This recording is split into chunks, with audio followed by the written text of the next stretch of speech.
Ladies and gentlemen, welcome to the 5th Annual Leslie County Local Treasures.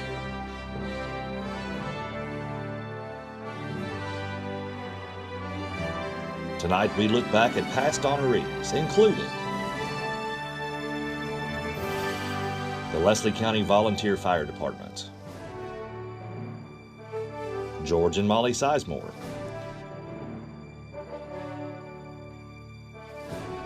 Miss Barbara French, Sam Baird,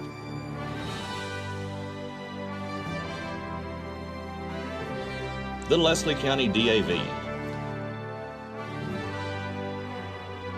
Wendell Wilson,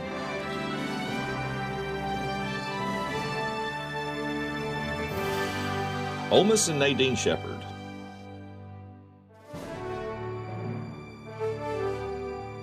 Bobby Osborne, the Leslie County Shrine Club, Colonel Hugh X. Lewis,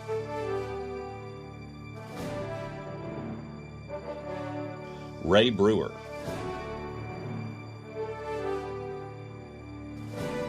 Lawrence Duff, and Vance Mosley. Now here is your host, Andrea Begley.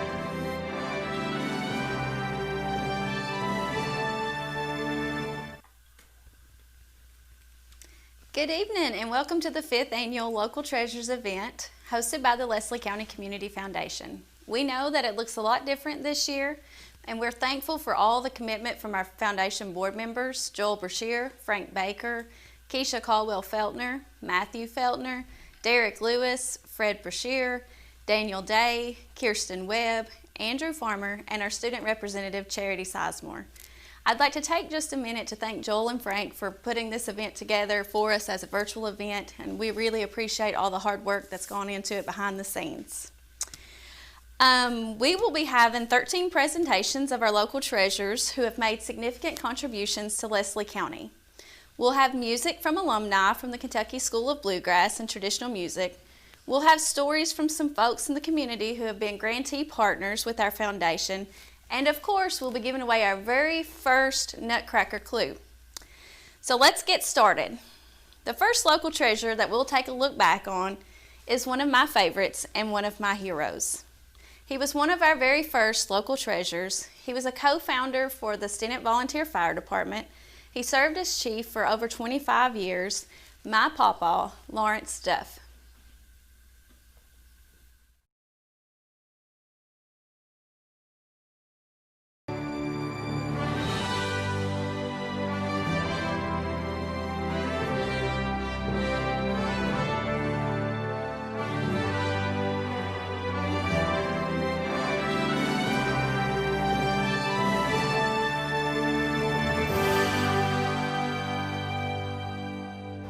I was born and raised on the Harlan-Leslie County line, but I moved over here about 63 years ago.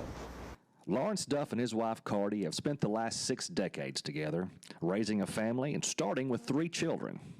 Coy Duff, Marcus, and Sandra. Well, they was good as could ever be expected out of anybody. And while he made his living as a coal truck driver, Lawrence found his calling with the founding of the Stinnett Volunteer Fire Department in 1983. The fire department's a hard job. It's hard work. And the wife and then everybody, just everybody's helped do something.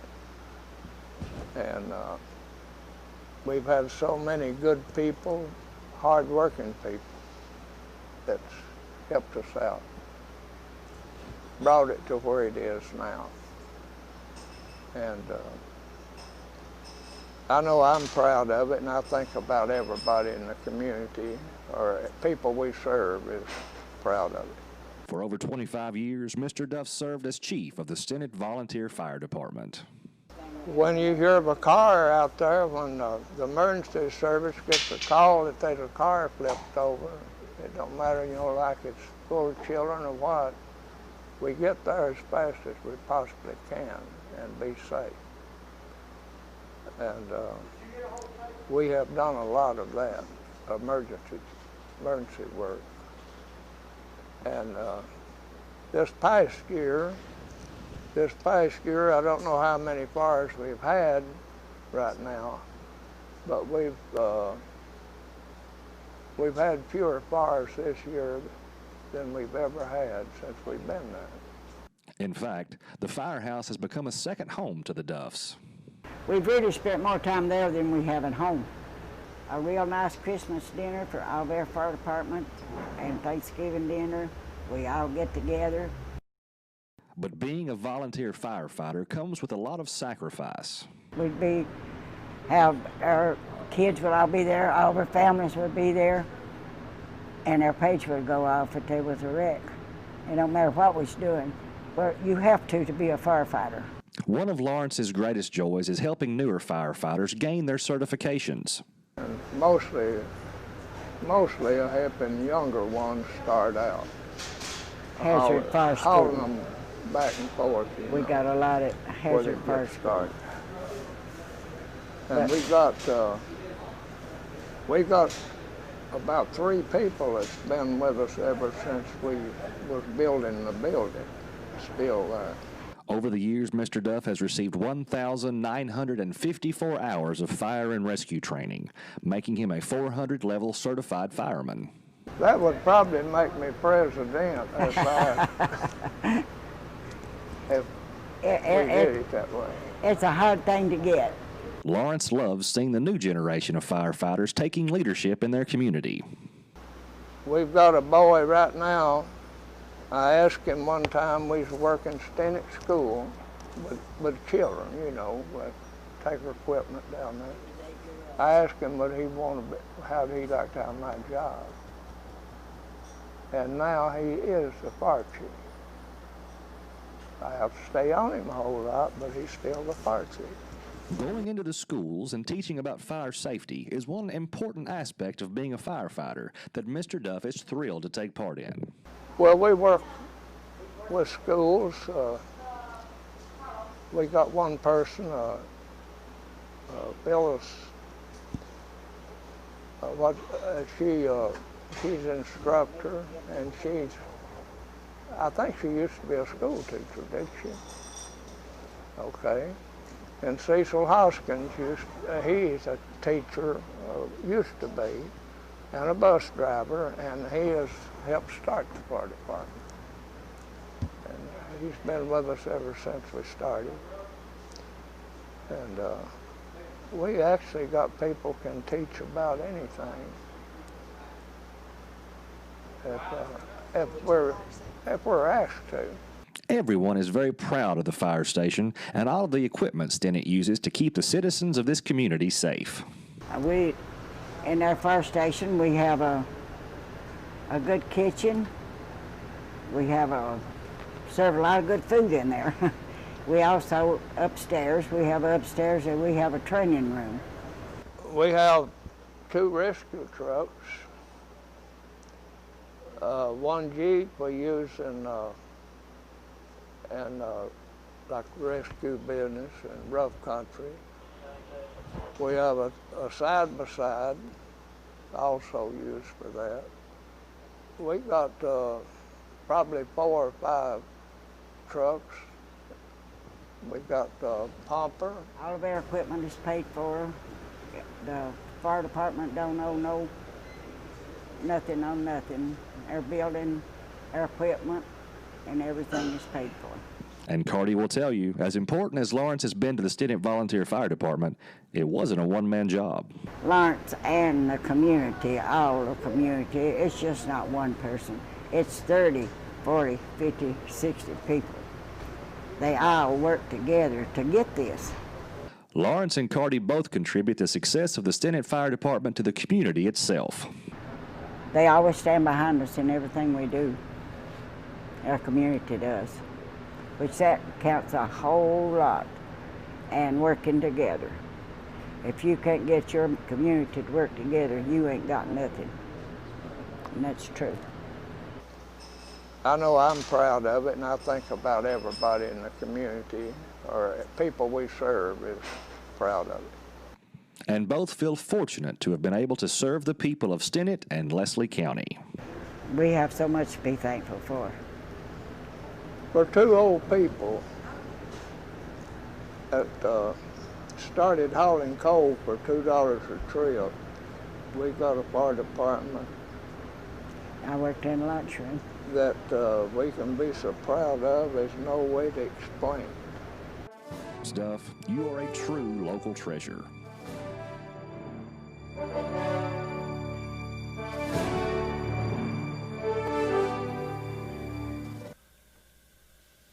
Throughout the evening, we'll be hearing from folks who have received grants from the foundation for various projects. Here is local business owner Kami Ostrander with her story.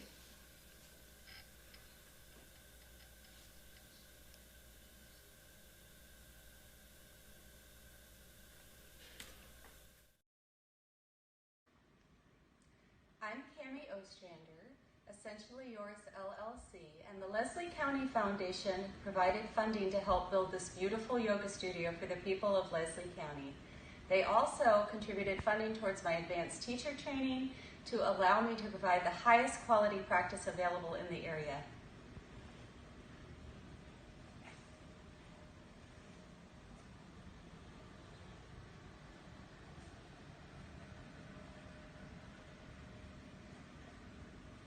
Thank you, Leslie County Foundation. 3. If you'd like to see the work that the foundation does continue to grow, we need your support. Every dollar donated stays right here in Leslie County to help our local charities and organizations continue to serve people of this community. No amount is too big or too small. The information is there on your screen. Log on to appalachiaky.org and click on the Donate button. Scroll down to the Leslie County Community Foundation section, and there you can give to our general fund or to a specific fund we have under our umbrella. If you want to ensure students continue to experience the amazing Kentucky School of Bluegrass and traditional music, donate to that fund. If you're interested in our local parks, festivals, and just fun things going on in our community, donate to the Arts and Culture Fund. The Place Fund is our newest fund that allows our youth group experience leadership community-based decision-making by making their own grants. They would love any support you can do. We know times are tough and every dollar you give can make all the difference in the world.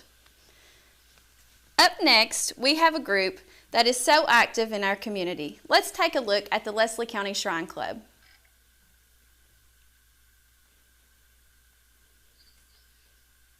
In 2007,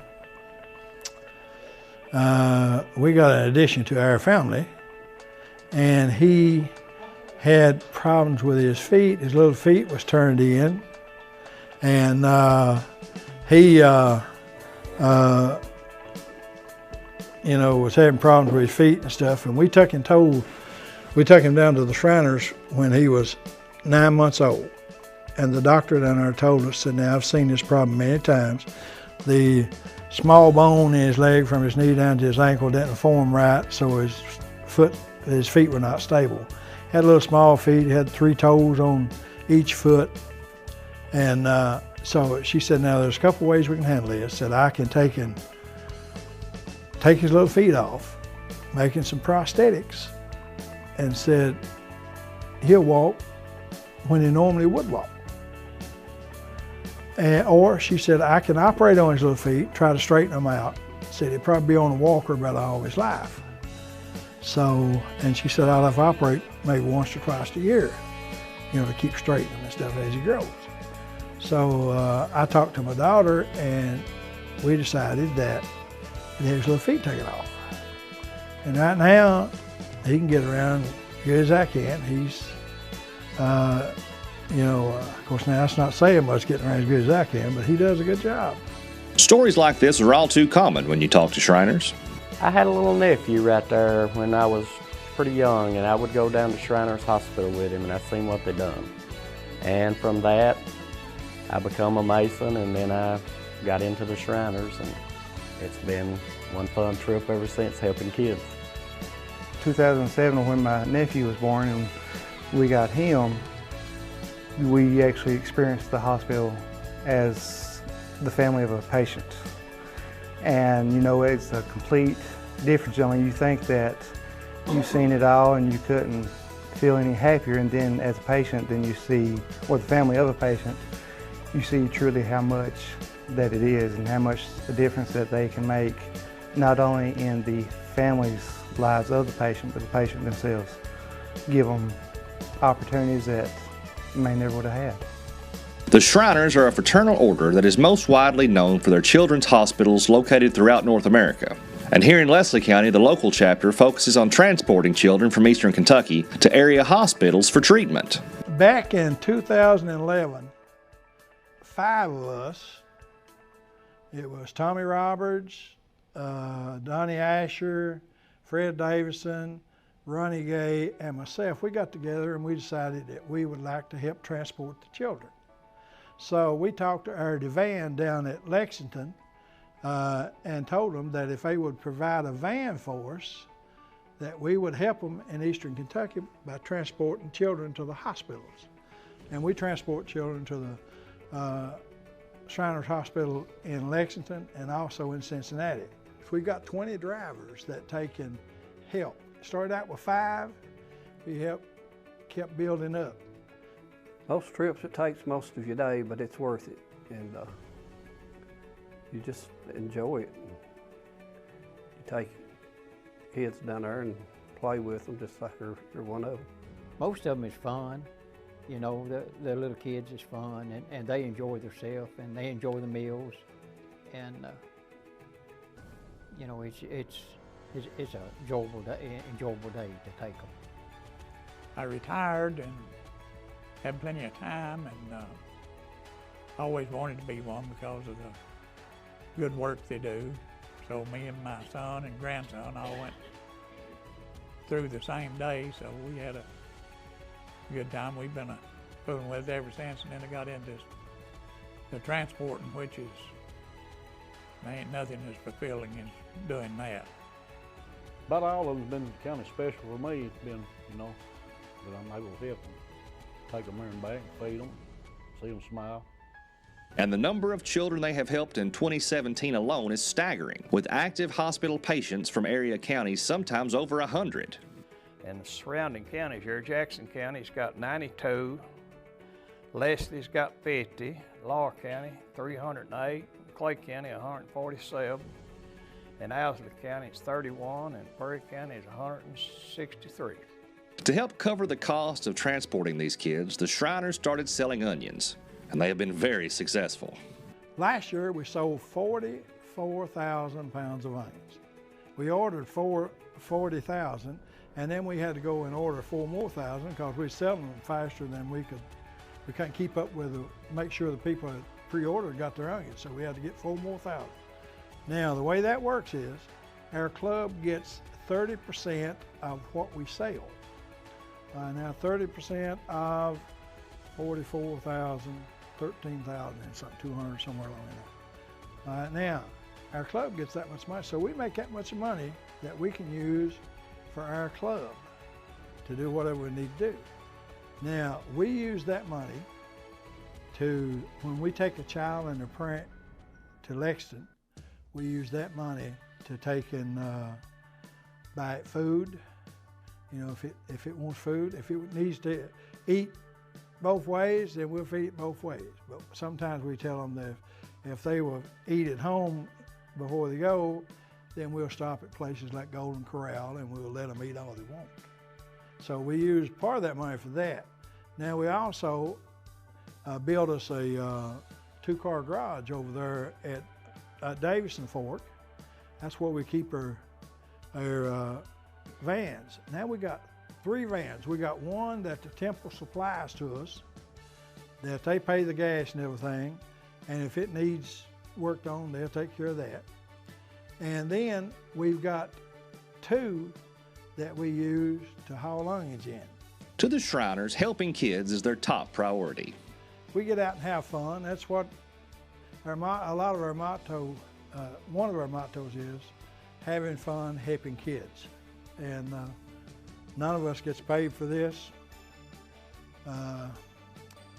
We just do it because we want to, and every one of us has to pay money out of our pocket 99% of the time, because we have to pay our dues to the temple, and then, you know, there's times that we even pay money out of our pocket to deliver the onions, you know, because all we're trying to do is raise money to help children. And the feeling they get from helping is priceless. You really can't describe the feeling you get. It's really warm inside, especially if you see a young'un that goes in a wheelchair and then comes back 6 months later walking.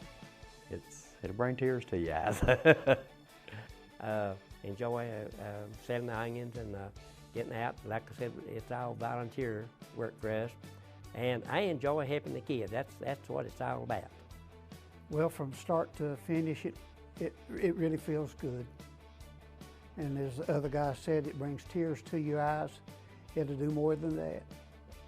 It will humble you. It feels good. I like helping people, especially people that can't help themselves. I just enjoy the fellowship and helping kids and doing good in the community. Oh, that's just good feeling, yeah. For your dedication to the well-being of children all across East Kentucky and the good works that you do, we are proud to call the Leslie County Shrine Club Local Treasures.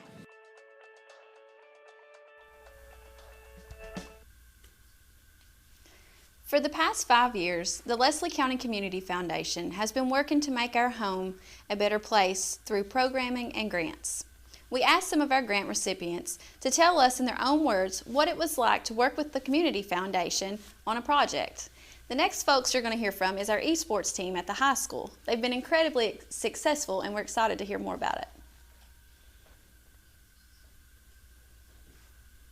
Hello everyone, I'm Albert Estep, the Assistant CIO for the Leslie County School System and the esports coach for the Leslie County High School.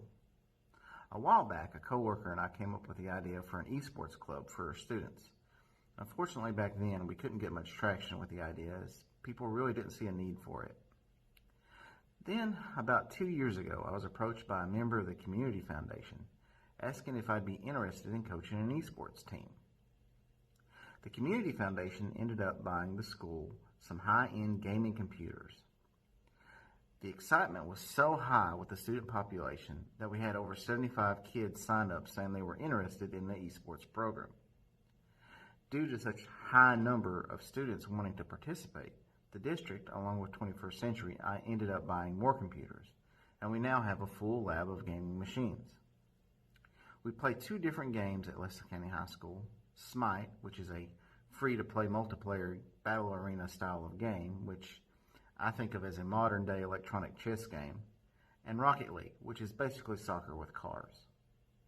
Over the last 3 seasons, which includes the current season, the Leslie County High School has amassed a winning percentage record of nearly 90%, which is a testament of how seriously the students take their gaming and just how good they are. In fact, in the first season, the Smite team played schools from all over the Eastern Time Zone, which includes 23 states, and was the regular season champions and made it to the Final Four. And the Rocket League team was ranked 12th in the state and made it to the state tournament. Without the Community Foundation's amazingly generous donation, we probably wouldn't have an esports program in the county right now. It's local folks like the Community Foundation members that make a difference in the county.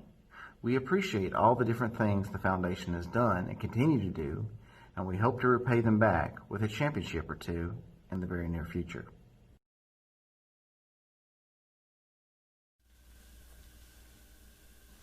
Another of our local treasures is Sam Baer. Sam was the pastor at a church here in Leslie County for decades and dedicated his life to the Lord. Let's take a look at Sam's video. Passion, personalized care, and a mission to serve women.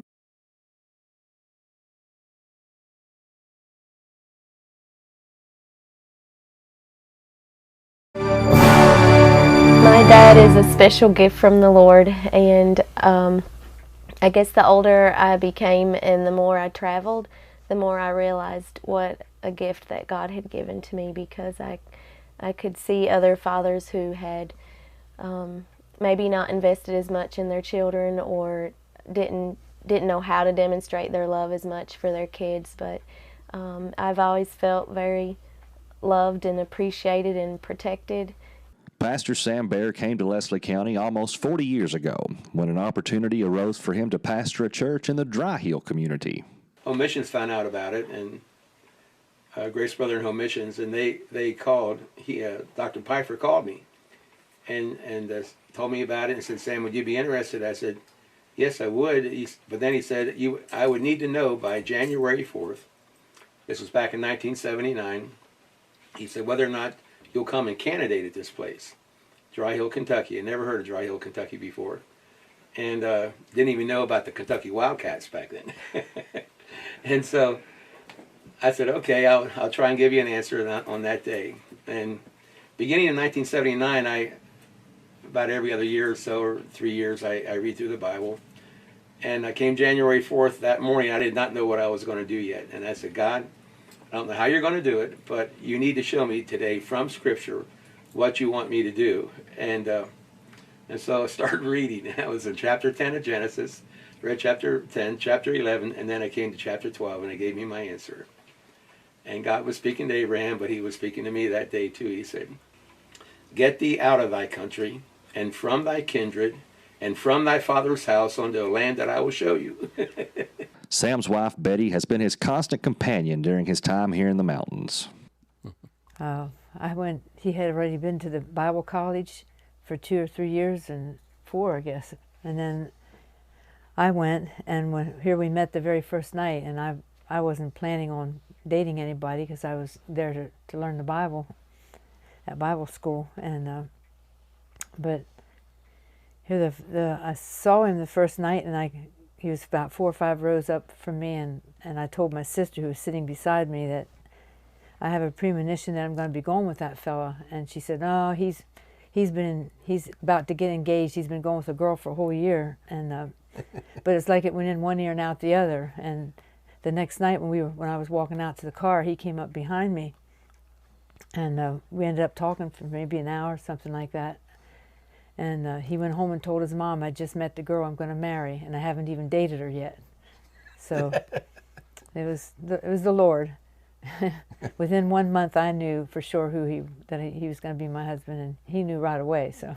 And when I asked her if she could play the piano, because I was praying for a wife who could play the piano, and when I asked her if she could play the piano, she kind of lied to me. She says a little bit, and so that first night when I on the first date, I took her to the house, and introduced her to my mom and dad, and took her in to let her play the piano, and I got my horn out, and man, I couldn't believe how well she could play the piano. I said, "You said a little bit." I said, "Man alive." I said, "You're fabulous." She was. The Bear family came to love Leslie County quickly after arriving. Well, I loved it right away from the start. I really loved the people and just the place and everything. And our children, I was glad that they could grow up here. And he loves the people too, the way I do. Our whole family has loved the people, and we feel like we're part of them. It's like one big happy family, really, is what our church, the people love each other like we're all family. You get close to the people that way. They're just really a beautiful people. They're down to earth, and they taught me the importance of loving the elderly and the sick, and when the parents get old, they really take care of their old moms and dads here. I like how one family own a mountain, and then the sons and daughters will build houses right around the mountain.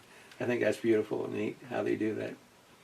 Oh, and one special memory I have is Dad would also take turns taking us kids out to eat. And because I'm a twin, my twin and I would always go together when it was our turn. And we would go to Druthers. It was Druthers back then, not Dairy Queen. And he always got us a cheeseburger, which I could never finish, so I'd eat about half of that and he'd eat the other half. And then we would go to Pennington's, I guess, and get an ice cream cone. And it was those are just fun memories, you know, that I have as a child that he invested in my life and took time to spend with us. But our kids are always good, and I can remember one time checking out at Moore Lumber.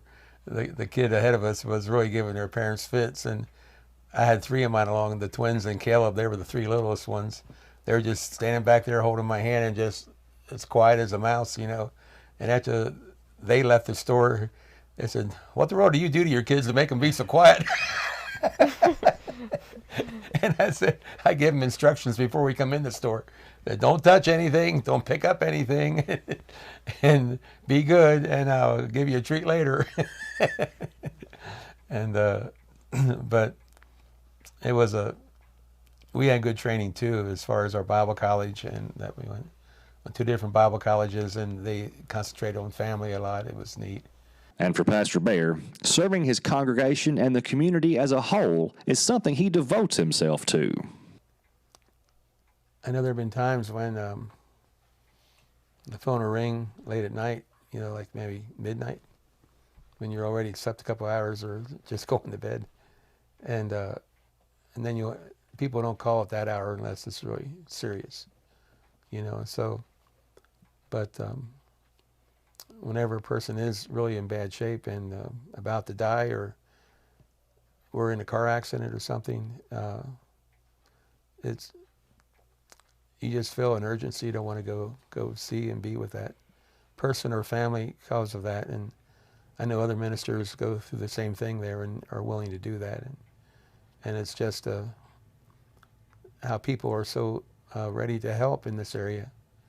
That's what it's about, getting the gospel out there to help people understand that life is a gift from God, and we owe it to His Son to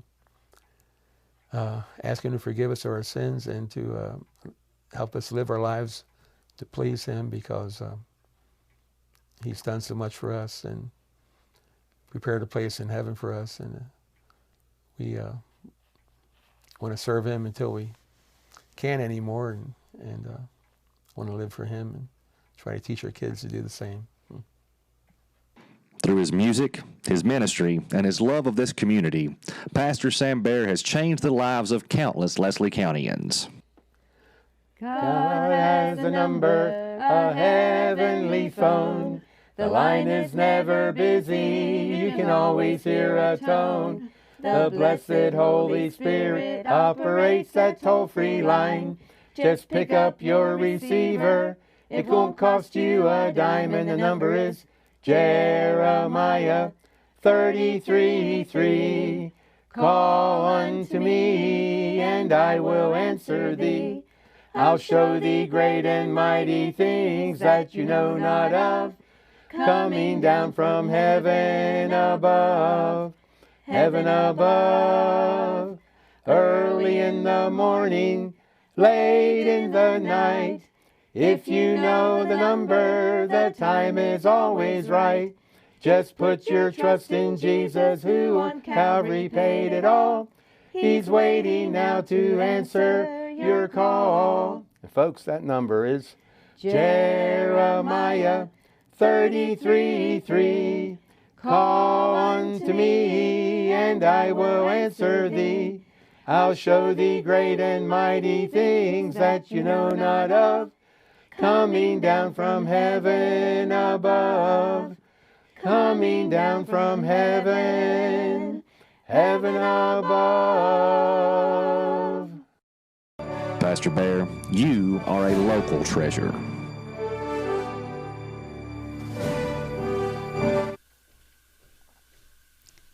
The Leslie County Community Foundation has supported the arts in Leslie County since we first started. Here you're going to hear from the LCHS Drama Club Director, Robin Garrison, on her experience in working with the foundation as we've worked to support their program.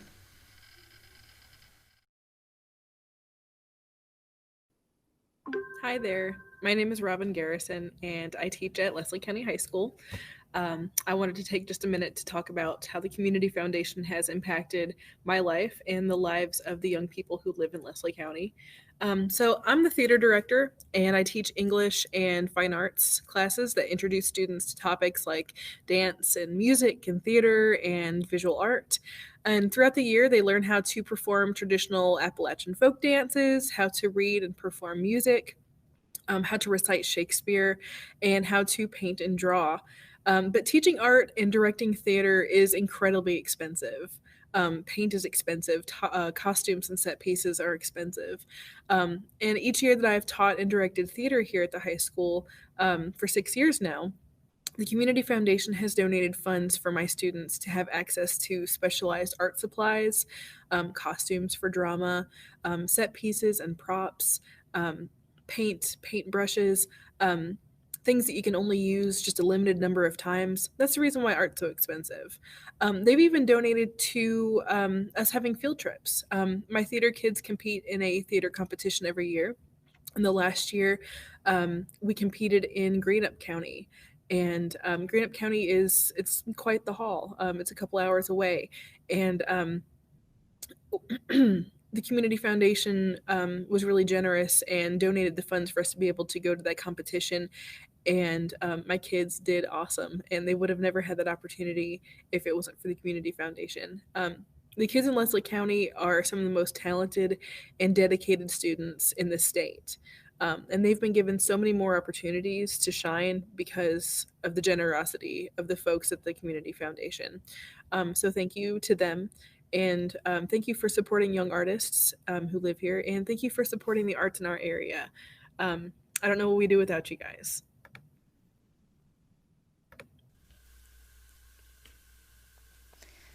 One of our largest grant partners is the Kentucky School of Bluegrass and Traditional Music here in Haddon.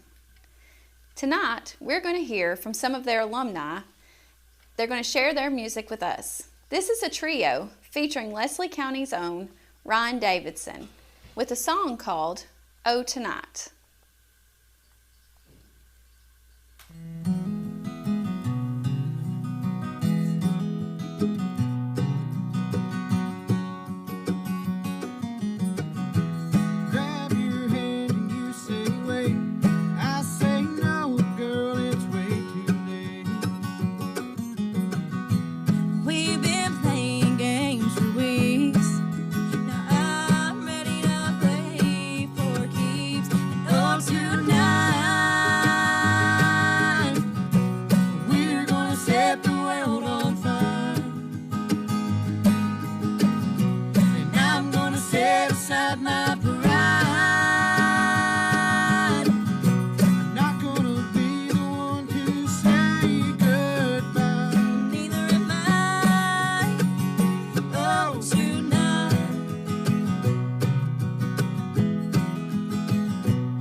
set aside my pride. Not gonna be the one to say goodbye. Well, neither am I.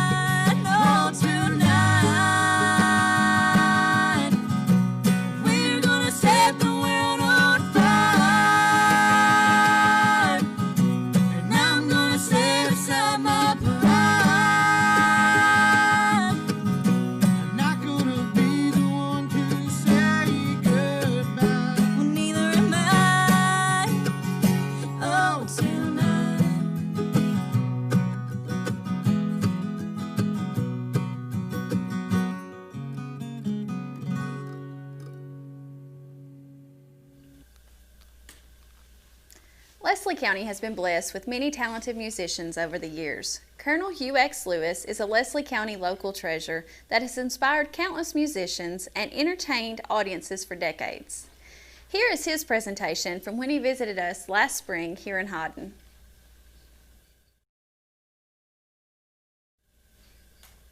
Colonel Hugh X. Lewis was born Christmas Day of 1930 in Geddes, Kentucky.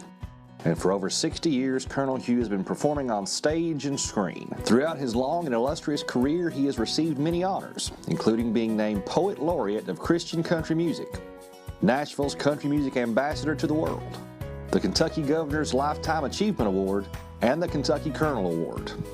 He is a member of the Atlanta Music Hall of Fame and has been nominated for the Kentucky Music Hall of Fame. Colonel Hugh has written hit songs for many stars over the years, including several for Stonewall Jackson. He also wrote songs for Charley Pride, Little Jimmy Dickens, Kitty Wells, Dale Reeves, Mac Wiseman, and so many more. In addition to his songwriting and performing, Colonel Hugh is an accomplished poet, writing countless pieces. He has been recognized for his creation of the State Salute poems, written in the shape of the state they pay tribute to. During the 1960s, Colonel Hugh spent much of his time in front of the camera, working both on television and motion pictures. He starred with friend Dale Reeves in 40 Acre Feud, Gold Guitar, and Cotton Pickin' Chicken Pickers. He also produced and starred in the Hugh X. Lewis Country Club, a syndicated television show featuring many of the top country acts of the day. Colonel Hugh remains active in the music business today, with a weekly radio show featuring Christian country music. For your skill as a writer and a performer, your dedication to faith and family, and your love of Appalachia, Colonel Hugh X. Lewis, you are a Leslie County local treasure.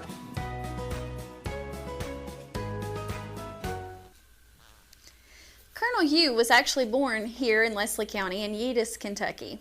We have another local treasure with strong ties to that same section of the county. While she wasn't born there, Miss French has been serving the people on Cutshin Creek for decades.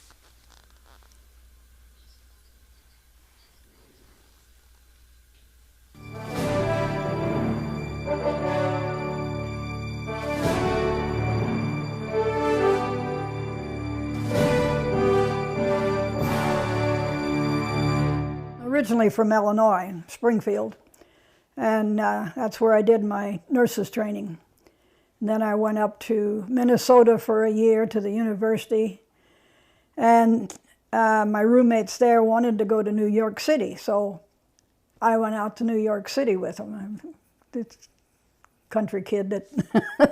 But anyway, I worked out there for a year and a half and then had read about the Frontier Nursing Service in history of nursing. And so I thought, well, that would be different. And so that's how I got down to Kentucky. For over 50 years, Ms. French has been serving the people of this community. I've been in Leslie County since 1961. The Frontier Nursing Service interested me, and I came to work there, and then did the midwifery class and stayed around and went to the Wolf Creek Center. Stayed there for a year and a half, and I came to Cutshin Clinic in the Mission in February of 1964. Ms. French says it's the folks that visit her clinic every day that makes her job so special. Well, I enjoy people, so I like being involved with people, and over the years I've treated a whole bunch. There's at least 3 families that I've treated 6 generations. So and on 2 I think it's a husband and there's a husband and wife in there that it makes for 2 of them, but there's 2 or 3 that I've found out that I've treated 6 generations. I knew I had treated 5. Along with her work at the clinic, Ms. French has taught Sunday school to hundreds of Cutchin children over the years. I started in, well, I came here in '64.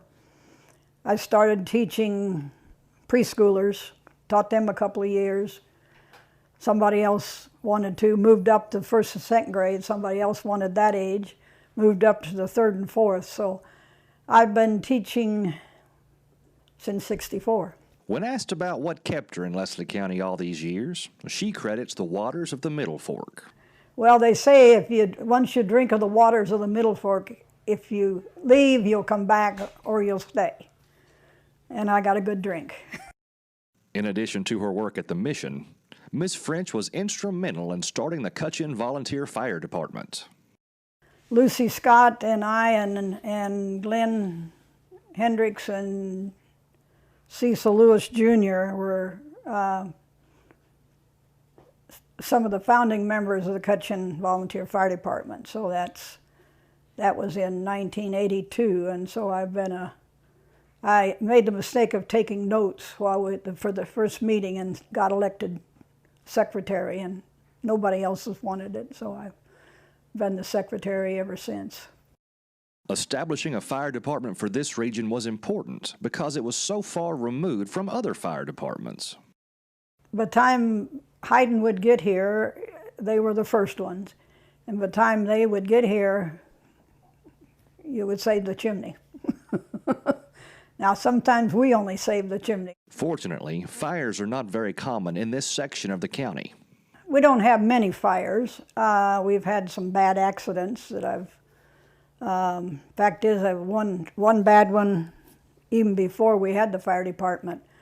A VW ran over the hill and hit a tree just about a half mile below us, and only one survived out of the 4 that was there, and that was before we had ambulance service, period.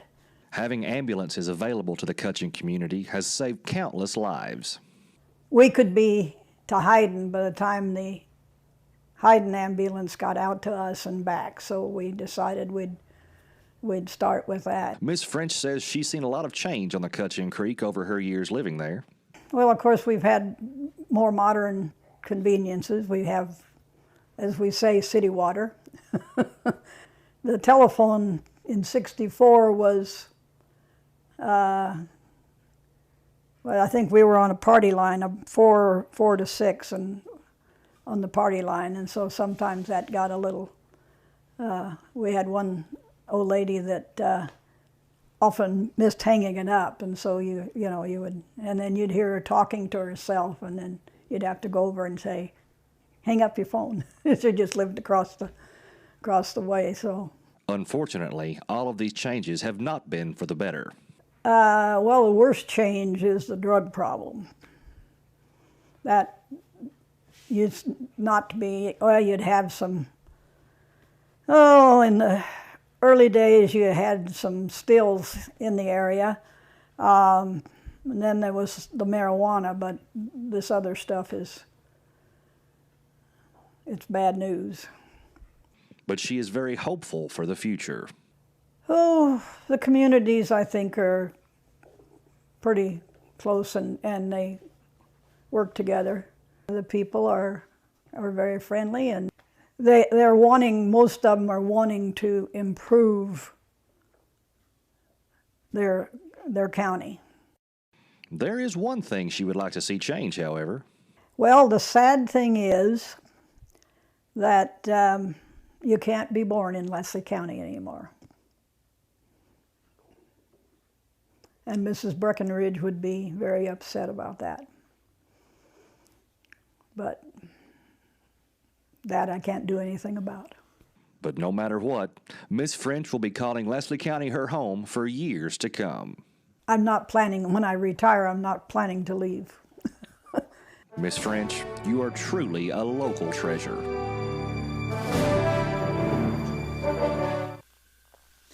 We've worked with so many great grant partners over the years. One project that helped dozens, if not hundreds of kids here in Leslie County has been the funding of the new equipment for the Leslie County Little League. And that's allowed games to be played at grade school fields because of the improvements that we've been able to help with. Here's Mitchell Turner with a little more information about that project. Mitchell Turner here, president of the Leslie County Little League. A couple of seasons ago, we filled out an application to try to get some money, to get some help through the foundation, and we was lucky enough to get it. It really did help us. We was able to kind of work on our fields and get them more up to date, safer bases on our field for the kids. And it really did help us with being able to get more games in because we had better fields and better equipment. So we really are thankful for them and for them helping us the way they did. And they're really a great group.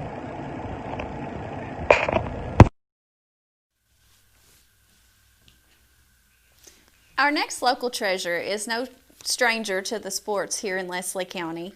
Local treasure Wenda Wilson has long been associated with Leslie County sports, specifically girls basketball program.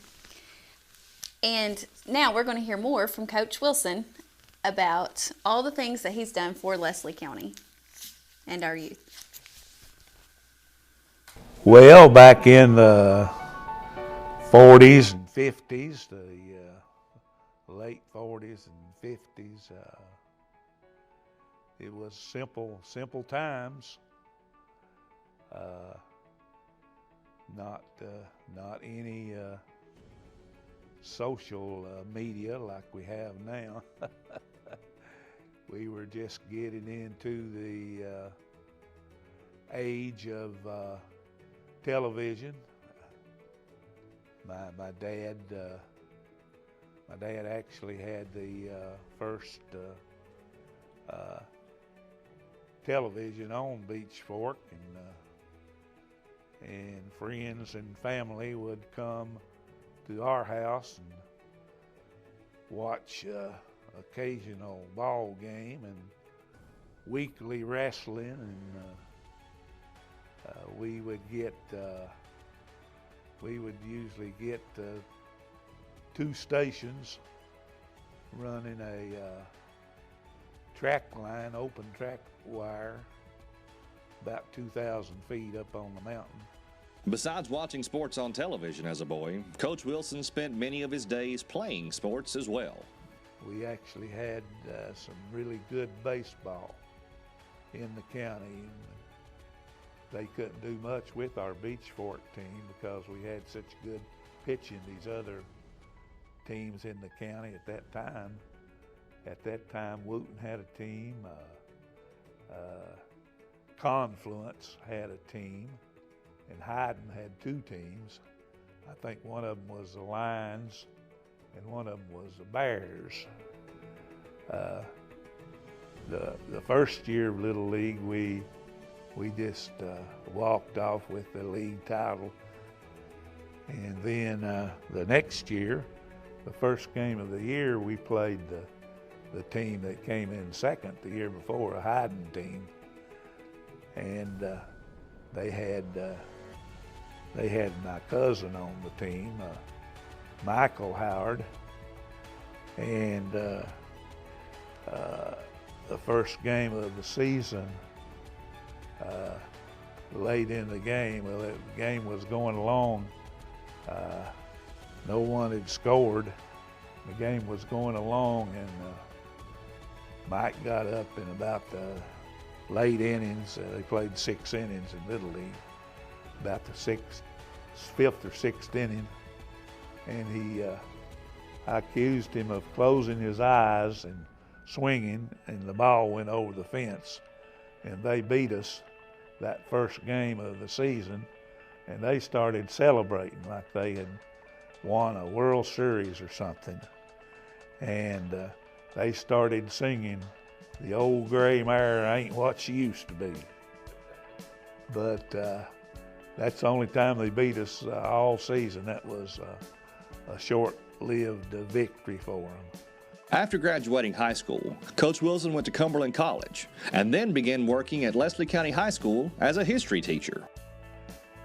My first year of teaching, I entered college in the fall in the late summer of 60, graduated in 64. I was employed as a teacher at the high school on the hill, and I was a teacher, coach, administrator for 40 years. I retired in 2004. I taught some social studies classes, civics, U.S. history, and physical education. They need a PE teacher that first year, and I also taught a business class. Surprisingly, Coach Wilson didn't become a coach that first year at LCHS. Well, I didn't coach my first year at the high school, but Singleton left in 68, and I was hired as the boys' head basketball coach, and Mr. Shepard was my assistant in baseball and basketball. So we went way back. Of course, he was a teammate on the basketball team in 59-60. I was a senior and he was a sophomore. And throughout the years at Leslie County, Coach Wilson led just about every sport the school offered. Yes, I even coached volleyball, girls volleyball. I started the girls softball program up there.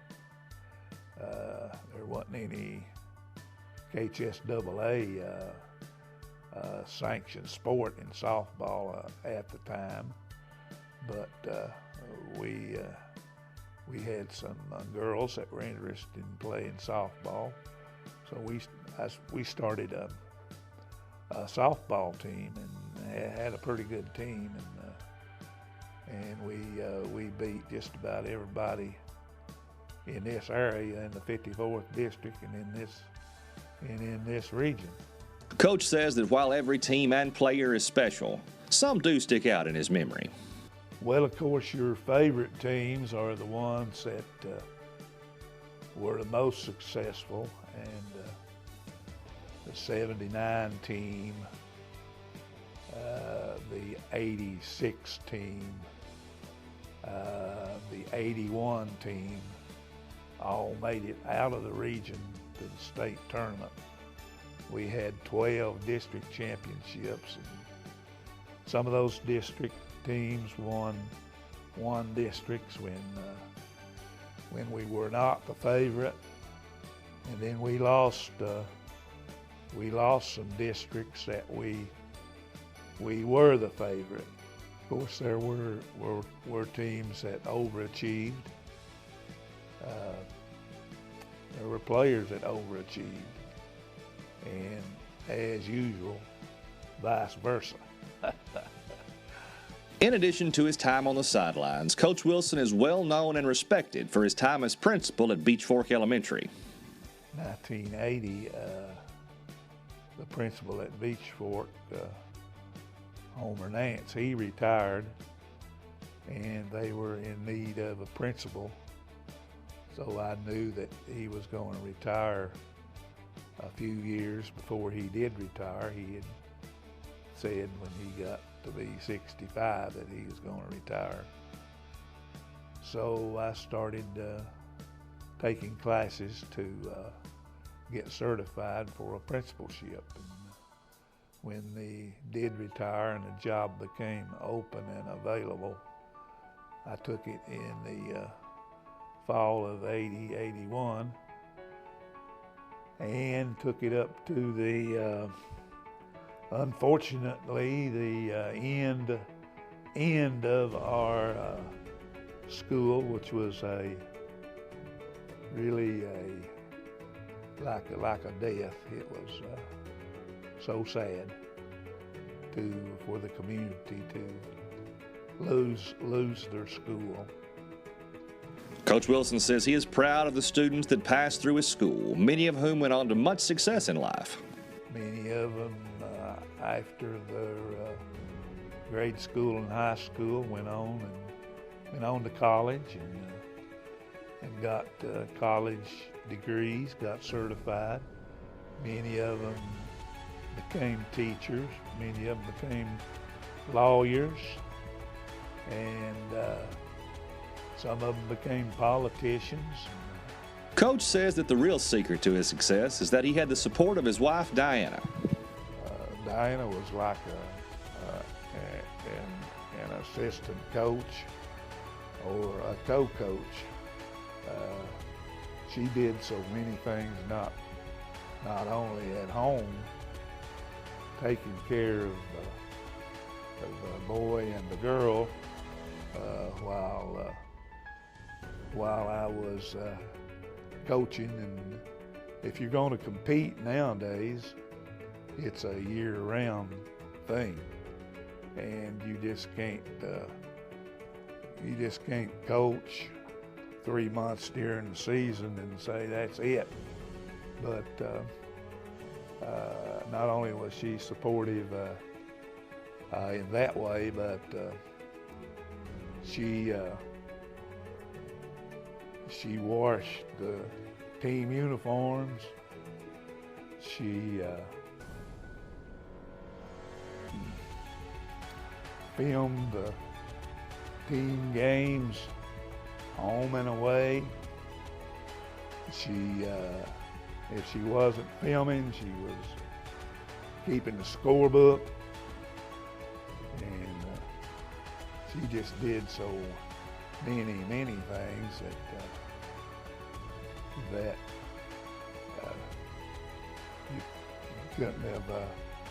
we couldn't have done what we did without her pitching in and helping. For the time spent with your students and players and the dedication you have to the young people of Leslie County, Coach Wendell Wilson, we are proud to call you a Leslie County local treasure.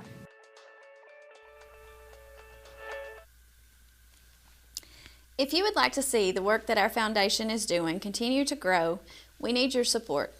Every dollar donated stays right here in Leslie County to help our local charities and organizations continue to serve the people of this community. No amount is too big or too small. The information is there on your screen. Log on to AppalachianKY.org and click on the donate button. Scroll down to the Leslie County Community Foundation section, and there you can give to our general fund or to specific funds we have under our umbrella.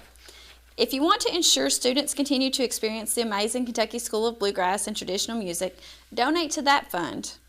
If you're interested in our local parks, festivals, and just fun things going on in the community, donate to the Arts and Culture Fund.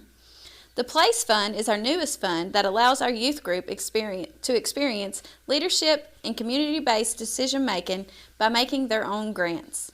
They would love any support you can do. We know times are tough, and every dollar you give can make all the difference in the world. One grant partner that we've been particularly successful with is the City of Hyden. Through the SEDEC program at the University of Kentucky, we received a grant for $60,000 for downtown revitalization that is still showing dividends. Here's the mayor with more about that. Hi, I'm Carol Joseph. I'm the mayor of Hyden, Kentucky, and I'm very appreciative of the Leslie County Community Foundation for some of the many grants that I received last year. One was for Music in the Park, which was very beneficial to our local musicians. I was able to hire some, and as you know, they didn't make much money this year due to the virus. And then we also had concessions, and that was very popular. The concession truck came early, and everybody around town bought food from them. That helped them. We had some pop-up markets that people brought their crafts and sold some at the Music in the Park, and it was very good. And also we had like a couple programs for children, story time in the park, rock painting, and I plan to do some more of that next year. And that's a very good pocket of money that during hard times it's hard to find money sometimes for extra things, and sometimes those little things mean a lot to the most of the people. And I like to do that, and I like to make people happy, and also I like to showcase all the talent we have around here. So I'm very grateful, and thank you very much.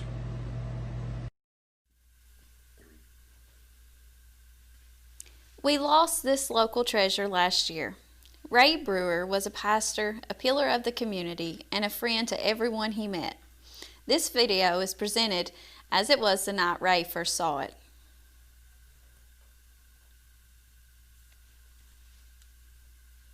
Charles Ray Brewer has been a lifelong resident of Leslie County and an employee of Hyden Citizens Bank for over 35 years, where he is a key member of the staff.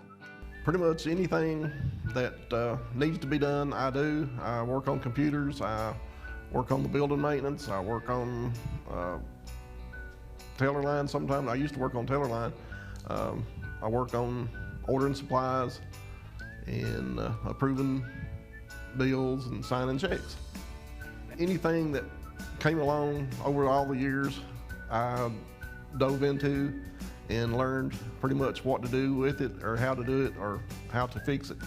And pretty much that's led me into where I'm at now. Well, Ray's been with the bank for 35 years, and since his first day, he's been a major contributor. Ray, I guess, if somebody asks him what he does, Ray's the go-to guy. Whether we're doing a community event, cooking, fixing things with technology, working on some issue within the bank as far as its facilities, Ray's the guy we go to. And the great thing about Ray is he is amazingly talented in so many different things. It's hard to talk about what it really is as far as what he really does or what his really importance is. But I will tell you that the doors of Hyden Citizens Bank opens every day because of Ray Brewer. The best thing I can say about Ray, and it's the simplicity of how he works, is as we've grown in technology, we've all got frustrated by it. Ray's great tribute for that is this. You'll say, Ray, my such and such isn't working. And his first response is, turn it off and turn it back on. Now, that's not any brilliance to it, but 90% of the time, it fixed the issue. So anymore, I hear him say, well, if I'm gonna go talk to Ray, I'm gonna turn it off and turn it on because that's what he's gonna say first. So Ray's just a key component, and I think Ray really personifies the family atmosphere and the community involvement of Hyden Citizens Bank. If you need your plumbing fixed, he can help you. If you need your electricity fixed, he can help you. He can take a car apart and put it back together. He may have some extra parts laying around, but he'll find a place for them somewhere. Ray is very active in the community, helping put together many of the events that folks in Leslie County love to attend. Most all the things I do, nobody knows I participate in, because I believe in the Bible says that your right hand does not know what your left hand is doing, so I'm behind the scenes on a lot of things that really people don't know. The veterans pictures on the street on Veterans Day and Memorial Day. And there's just a lot of things like that that people don't really see, but they get done, nobody knows who does it. Ray is just an overall good guy. Ray volunteers for numerous organizations, Relay for Life, backpack program for kids, the pantry, the food pantry, things like that. He's well known throughout the county for his good nature. Our biggest one here probably is Relay for Life that we deal with. We deal with the Relay. It's become a personal issue for me. My father died in 1977 of cancer, and my mother-in-law had cancer. My father-in-law had cancer. My mother had cancer, and I have cancer now. However, a recent trip to the doctor gave Ray some wonderful news. Recently, I've come clear on all my scans, so for the time being, I'm free. One area of Ray's expertise that everyone enjoys is his skill in the kitchen. Ray cooks our meals for our activities such as relay, our Customer Appreciation Day, and on our relay dinners, or food that we have for relay rather, he surprises us sometimes with some of the things that he does, and sometimes they're a little spicy. He loves spices real well. He tells me that the reason that his cholesterol has never been up is because he keeps it burnt out with spices, and I agree, because you can hardly eat anything he fixes. If he fixes it, Ray's way. In addition to his work in the community, Ray has a special relationship with a visitor from the North Pole. Christmas time, we do the Christmas parade, and I'm special advisor to Santa Claus and getting him here and getting him in town. Santa Claus gets here according to how the weather is. If the weather's snowy, we land him on the roof in his sleigh. If the weather's not snowy, I have to go to the airport and pick him up. He gets a ride into the airport. Ray is also the minister of a church in Hyden. We have a church here in town, the Lord's House. We do Wednesday service and Sunday service. We have always have a dinner before our Wednesday service, and we do Bible studies, basically what Wednesday is. On Sunday at 11, we do services at 11, and we're basically just non-denominational, and we all get together and speak about the Lord. It's in the little building right here across from the courthouse. Everybody knows it. I guess it's Pace Jewelry. When I first started here, it was Pace Jewelry. One thing that Ray puts above everything else is his family. I was married in 1985, and we had a son in 87. Ray, for your dedication to Hyden and Leslie County and the countless hours you have given this community, we are proud to say that you are a true local treasure.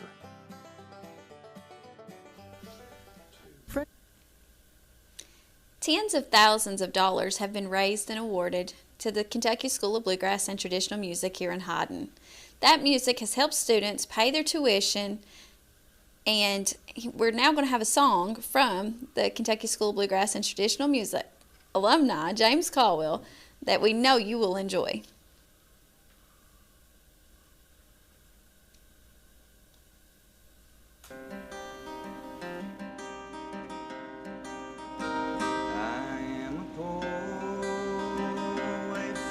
Stranger traveling through this world of woe. There is no sickness, toil, nor danger in that fair land to which I go. And I'm going there to see my Father. I'm going there.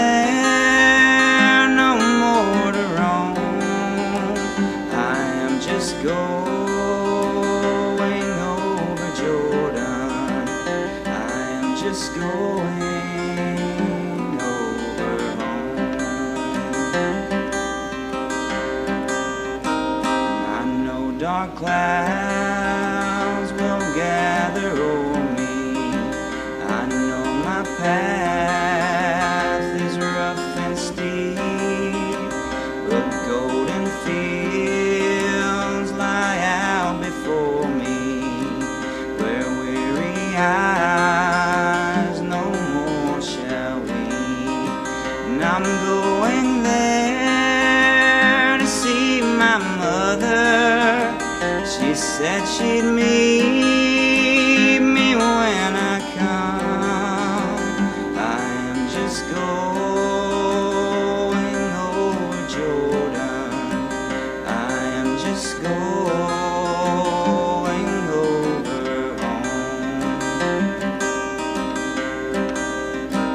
I'll soon be free from every trial. This form will rest beneath the sod. I'll drop the cross of self-denial and enter in my home with God. And I'm going there to see my Savior, who shed for me his precious blood. I am just going over Jordan. I am just going over home.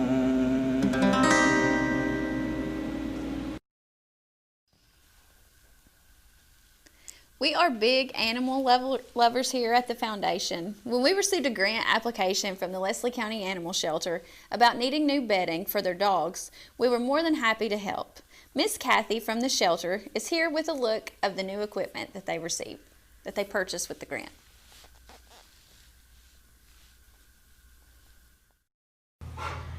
We here at the Leslie County Animal Shelter greatly thank the Leslie County Community Foundation for their generous donations for us to get new beds for the dogs.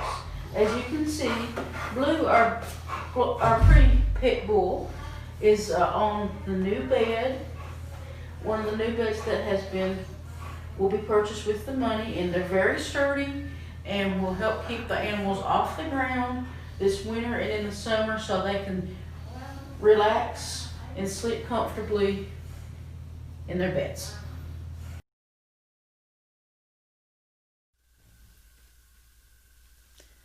The Leslie County DAV is a wonderful collection of former soldiers who dedicate so much of their time and energy to this community.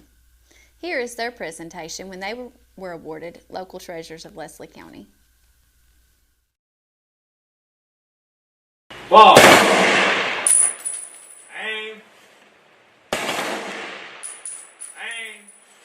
Far.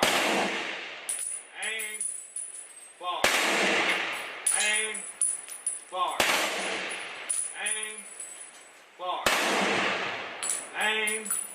Far. For almost 100 years, the disabled American veterans have worked and served in communities across the United States. The DAV is it's an organization that's formed to help the disabled help all veterans to get the benefits and the needs that they need as far as medical and any other services, mainly being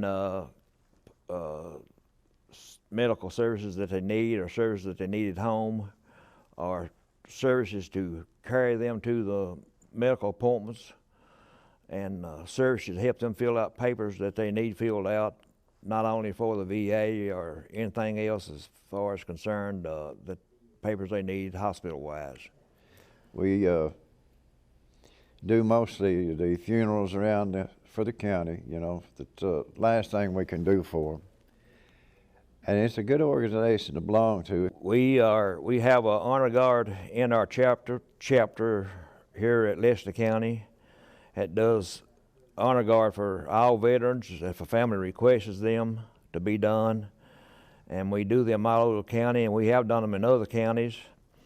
And we try to do them for every veteran if a family requests it, and if a family does not request it, we still contact the family and see if they so desire that, regardless of whether they belong to the Leslie County chapter or not. We still do them, and we do them with great pride. The Leslie County chapter of the DAV have been serving the people of Leslie County for many years.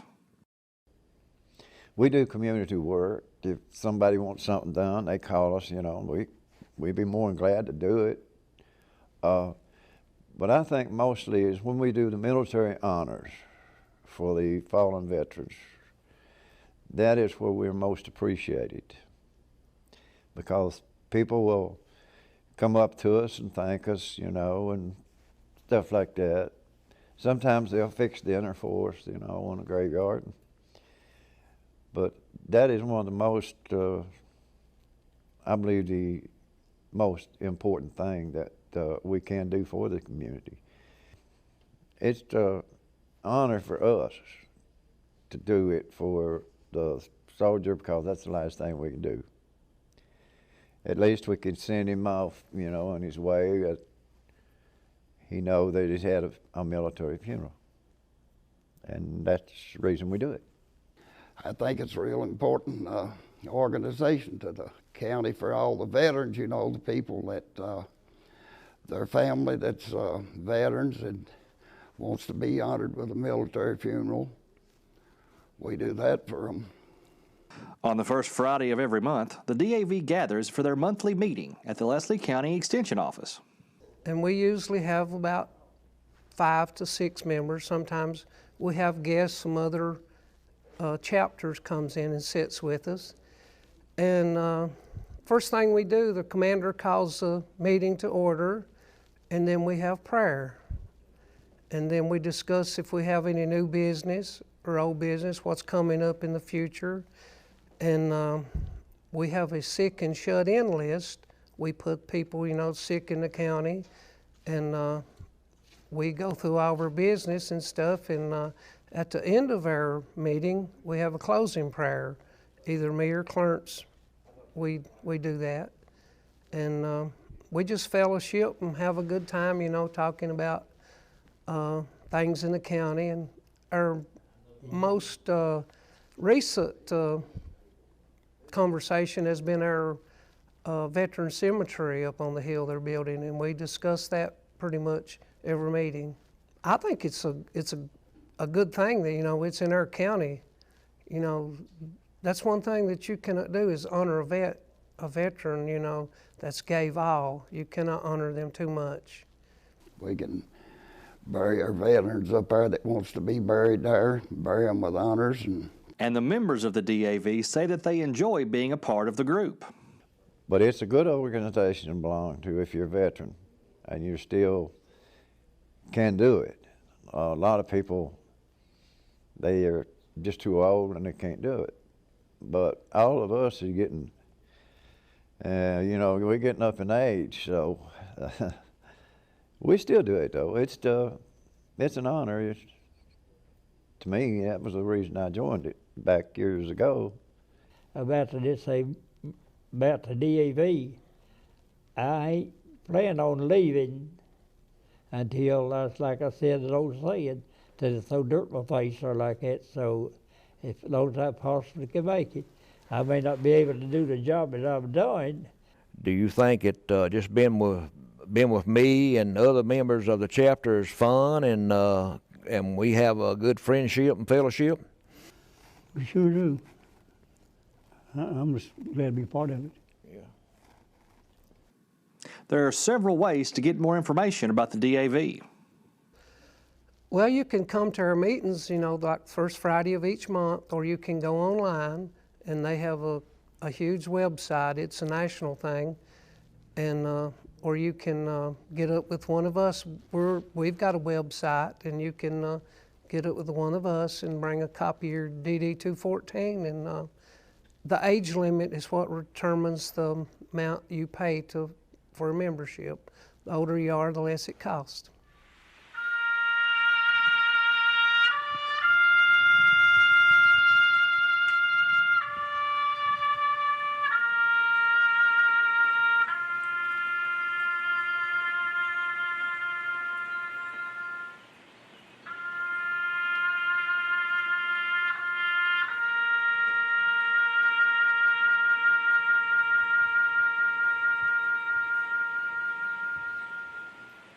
For your service to our country and the comfort you bring so many across our community, we are proud to say that the Leslie County DAV are Leslie County local treasures. Big Creek Missions has been a grantee partner with us for several years now. Through generous donations, we have been able to support Big Creek with over $20,000 in donations for their food pantry and their summer missions programs. Here is their director, Kevin Rogers, with more about the work they've done with the Leslie County Community Foundation. Hello friends, my name is Kevin Rogers, the director here at Big Creek Missions in Leslie County. Wanted to take a moment to thank you so very much for your generosity over the last few months. This has been a hard year for everyone, and as a mission, it has been very difficult to figure out what we're going to do in the midst of this pandemic. You see, our finances and our support comes primarily from the volunteer teams who travel here to serve with us. As they bring their hands to serve, they also bring donations to help us do service projects. We repair homes. We visit with people. We typically visit nursing homes and the lonely at home. But unfortunately, because of the pandemic, all that has been shut down.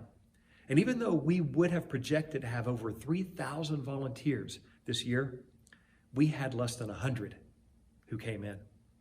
That has been devastating for us financially, but even more so for the community, in that we weren't able to work on nearly as many homes or serve nearly as many people as we would have liked.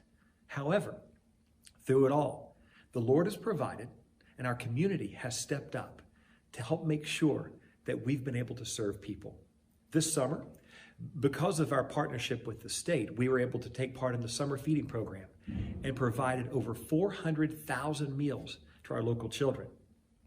And you, as a foundation, have helped us with our food pantry, serving our community and consistently providing hundreds and hundreds of food boxes every month. It's because of your generosity we were able to keep that pantry running, buy the needed food and supplies that we needed to keep serving our families. It helped keep our truck running, helped provide a new engine for our truck. It helped keep our staff paid as we continued to love and serve our community. So thank you so much for your generosity. Without you, we would have been struggling to make ends meet. But I'm thankful for you. And if there's ever anything we can do as a mission to better serve our community, we would be honored to partner with you in loving and serving Leslie County and Clay County, Kentucky.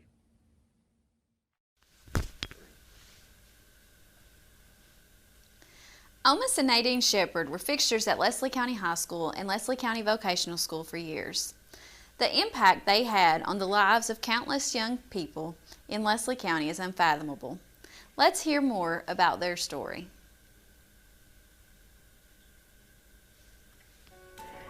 Growing up in Leslie County was fun. I'm from a big family. I'm number 9 of 11 children. We grew up on Rock House.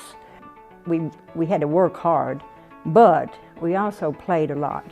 I was born on Jacks Creek at the mouth of Oakley K Fork, and then we moved to Rock House. And Rock House is where I actually grew up. For Mr. and Mrs. Shepard, when they say they've been together for all their lives, they really mean it. Yeah, he was a little black-haired, curly-headed towhead that went up and down the creek on his little pony. And I guess we did eyeball each other, you know, at times.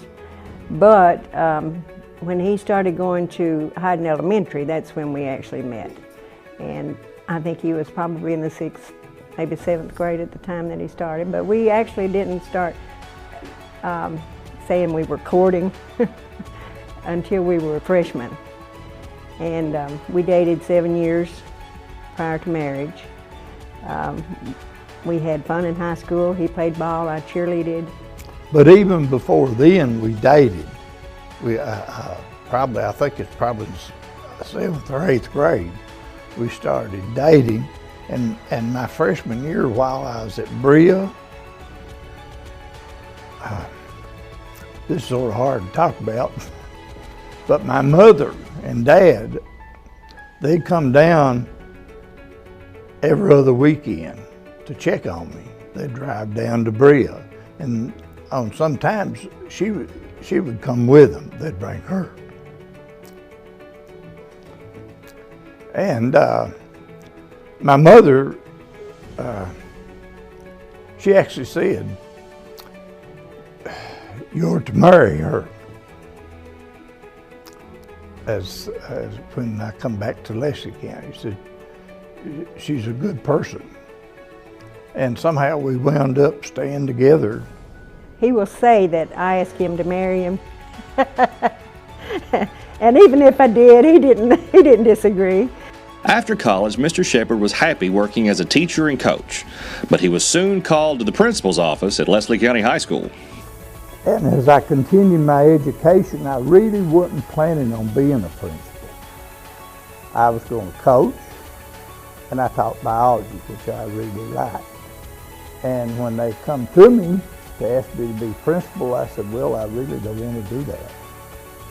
And I found out they talked me into doing it. Miss Lovett said, if you'll go for a year and you're not satisfied, I'll put you back coaching and you can have that career back. So I said, well, I'll try it. As the year ended, I never was approached to go back. And I found out that really I enjoyed it. So I didn't really want to go back. After spending time in the medical field and even working with Hyden Citizens Bank for a year, Mrs. Shepherd found her true calling working in the office of the Leslie County Vocational School, where she was able to do what she loved, work with students. And I always felt like that I wanted them to be treated like my own were treated. And I think, you know, if you feel that way about a student, they will respect you. And they learn to love you. I've fussed at them, and I've preached to them. And, but in the long run, they appreciate it.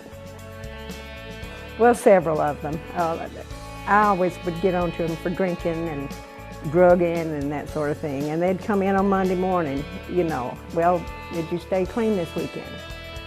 Oh, Ms. Shepherd, no, I didn't. And of course, I was always on to them, you know, about that primarily. And this one little gal, she told her mom, she said, every time I go to school there, she preaches to me. I get it from Miss Melton and I get it from Miss Shepherd. They preach to me all day long. But she's a fine little gal right now. And the lives they have touched have resonated all across the country. And I was sitting on my back porch one Sunday afternoon and the phone rang, and Nadine brought me the phone out. And this person on the phone, he said, well, Mr. Shepherd, I don't know if you remember me or not, but you used to talk to me a lot in the office. I wasn't always the best person, but he said, I probably listened to you more than what you thought. He said, you used to tell me that I had a lot of ability in art. I said, oh yeah, now I know who I'm talking to. He said, well, let me tell you about myself. After I left Leslie County High School, I went on to college. I graduated. I'm now a professor in Indiana teaching art. And I just wanted to say, I owe most of that to you. And I said, thank you. And I do get feedback from them now, as they always like to see that smiley face. And, but it was fun. I mean, I enjoyed them. I wanted to say good morning, or I wanted to say, how was your weekend? Or some kids would come in, they would just want to come in and sit down and say, let's talk. And they really, really had problems. And I think all they needed is somebody to listen to. Besides being responsible for several generations of Leslie County students through their work at the Leslie County High School and vocational schools, Mr. and Mrs. Shepherd raised 3 daughters of their own. Well, we just happen to have the finest girls in the world. I mean, there's just no better. They were fun. All of them have been fun growing up. I have spent 40 plus years either on the softball field or the basketball court or the volleyball court. All 3 of them played softball, and that's probably my love, is softball. And so now I'm getting to enjoy my grandkids. Well, the oldest one is Samantha Napier. Growing up, she's just a beautiful child. And she went to the UK, she worked her way through school, and she has a place over in Hazard now. Gretchen was sort of like, I can't hardly tell you how she was, but she was different Then Sammy was, you know, sort of tender-hearted. Not Gretchen. She is now a dentist in Lexington. She has an office in Lexington. Brittany was the youngest one. In high school, I don't think she liked high school that well because she all the time said she wanted to drive a truck. She went to college, made, I guess, all A's and B's, never missed a class. And now she works as a federal officer over in London, parole officer. Along with their 3 daughters, Mr. and Mrs. Shepherd have several grandkids. Well, I have a wonderful bunch of grandchildren. The first bunch is Sammy and Roy's. Troy, he's the first one that we had, and he's an electrical engineer in Lexington now, doing good. Carly is his sister. She's a nurse in Lexington. Her and her husband, CJ, is doing really good. He's going to school and working part-time. She's a full-time nurse. And then there's Emily. She's the youngest. She's still at home with Roy and Sammy. And she's real active in different sports, does good in school. And then the next group is Gretchen's and Alex Kinchin. They live in Lexington. And the oldest one is Samantha, and she's a boxer. She's pursuing, taking college courses and working right now part-time. Her younger brother, next to her, is a senior. He'll be graduating this year. He's going to school, doing good. He's a boxer too, and he's working part-time. And then there's the young, Gretchen's got a baby. His name's Jackson. He's lively as he could be, and he's just a ball to watch. And then there's Kyle and Brittany's children. The oldest one there is Eli. He, I guess he stays with us probably as much as anybody. And I told him the other day I didn't know what I was going to do with him, and I can't do without him. And then the youngest one, his sister, is Corey. She's in school in Montessori over in Hazard, and she has to stay with us too. And I just have a wonderful bunch of grandchildren. And after all these years, they both feel proud of their accomplishments working with the students of Leslie County. It gives me a sense of satisfaction. I'm satisfied with the career I chose, and extremely thankful to have had the opportunity to work with a vocational school and be involved with all their lives, because you pick up on everything that they're doing. And I'm really satisfied with what I chose. And I just wanted to know, let people know, I had good people around me that helped me. I couldn't have done it if it hadn't been. And one was through contributions that we had. Other was through staff support. I had good people all the way through that stood with me on issues.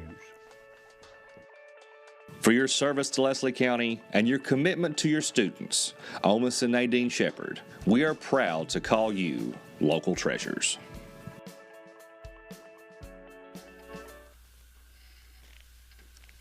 How about another song from the Kentucky School of Bluegrass and Traditional Music alumni? Here's a great group performing Traveling the Highway Home.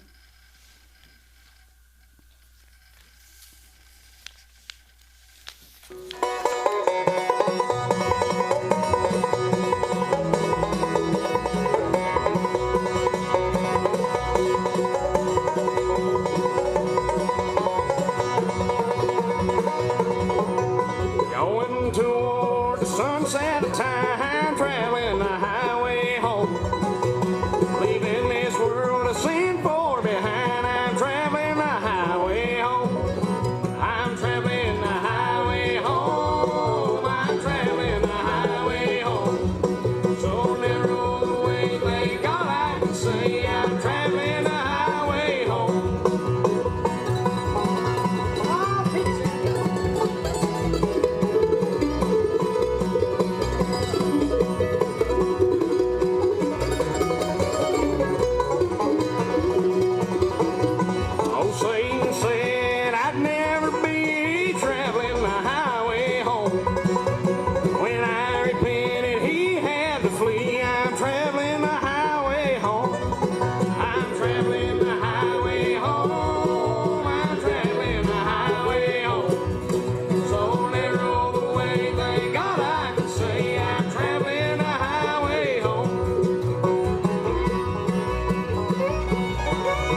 Dean Osborne has been the director of the Kentucky School of Bluegrass and Traditional Music here in Hyden since they first opened the doors.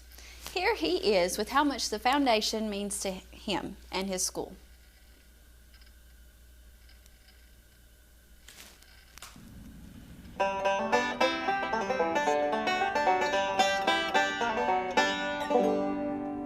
Hi folks, Dean Osborne here. I'm the director of the Kentucky School of Bluegrass and Traditional Music for Hazard Community and Technical College here on our campus in Hyden, Kentucky. It's an honor for me to get to say a few words about the Leslie County Community Foundation and what they meant to our program. Through their work, through the Foundation for Appalachia, Kentucky, we have been able to scholarship a great many students that otherwise would not be able to be here and study with us. Since our opening with just a few students in 2007, we've grown to be one of the biggest programs in the nation.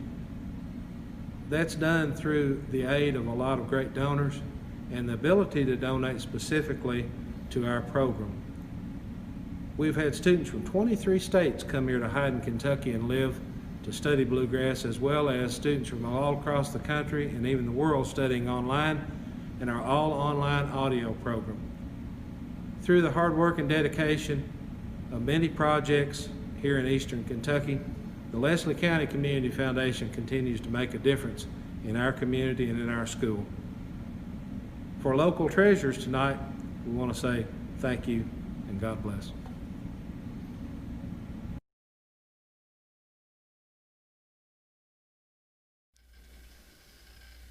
If you would like to see the work that the Leslie County Community Foundation is continuing to do to grow, we need your support. Every dollar donated stays right here in Leslie County to help our local charities and organizations continue to serve the people of this community.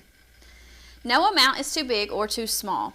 The information is there on your screen. Log on to appalachiakentucky.org and click on the donate button. Scroll down to the Leslie County Community Foundation section, and there you can give to our general fund or to a specific fund that we have under our umbrella. If you want to ensure students continue to experience the Kentucky School of Bluegrass and Traditional Music, donate to that fund. If you are interested in our local parks, festivals, and just fun things going on in the community, donate to the Arts and Culture Fund. The Place Fund is our newest fund that allows our youth group to experience leadership, community-based decision-making, by making their own grants. They would love any support that you can give. We know times are tough and every dollar you give could make all the difference in the world. In most communities, the fire department isn't something you think about until you need them. We are so fortunate here in Leslie County to have 6 active and very engaged volunteer fire departments. Here is their presentation when they were awarded Local Treasures of Leslie County last year.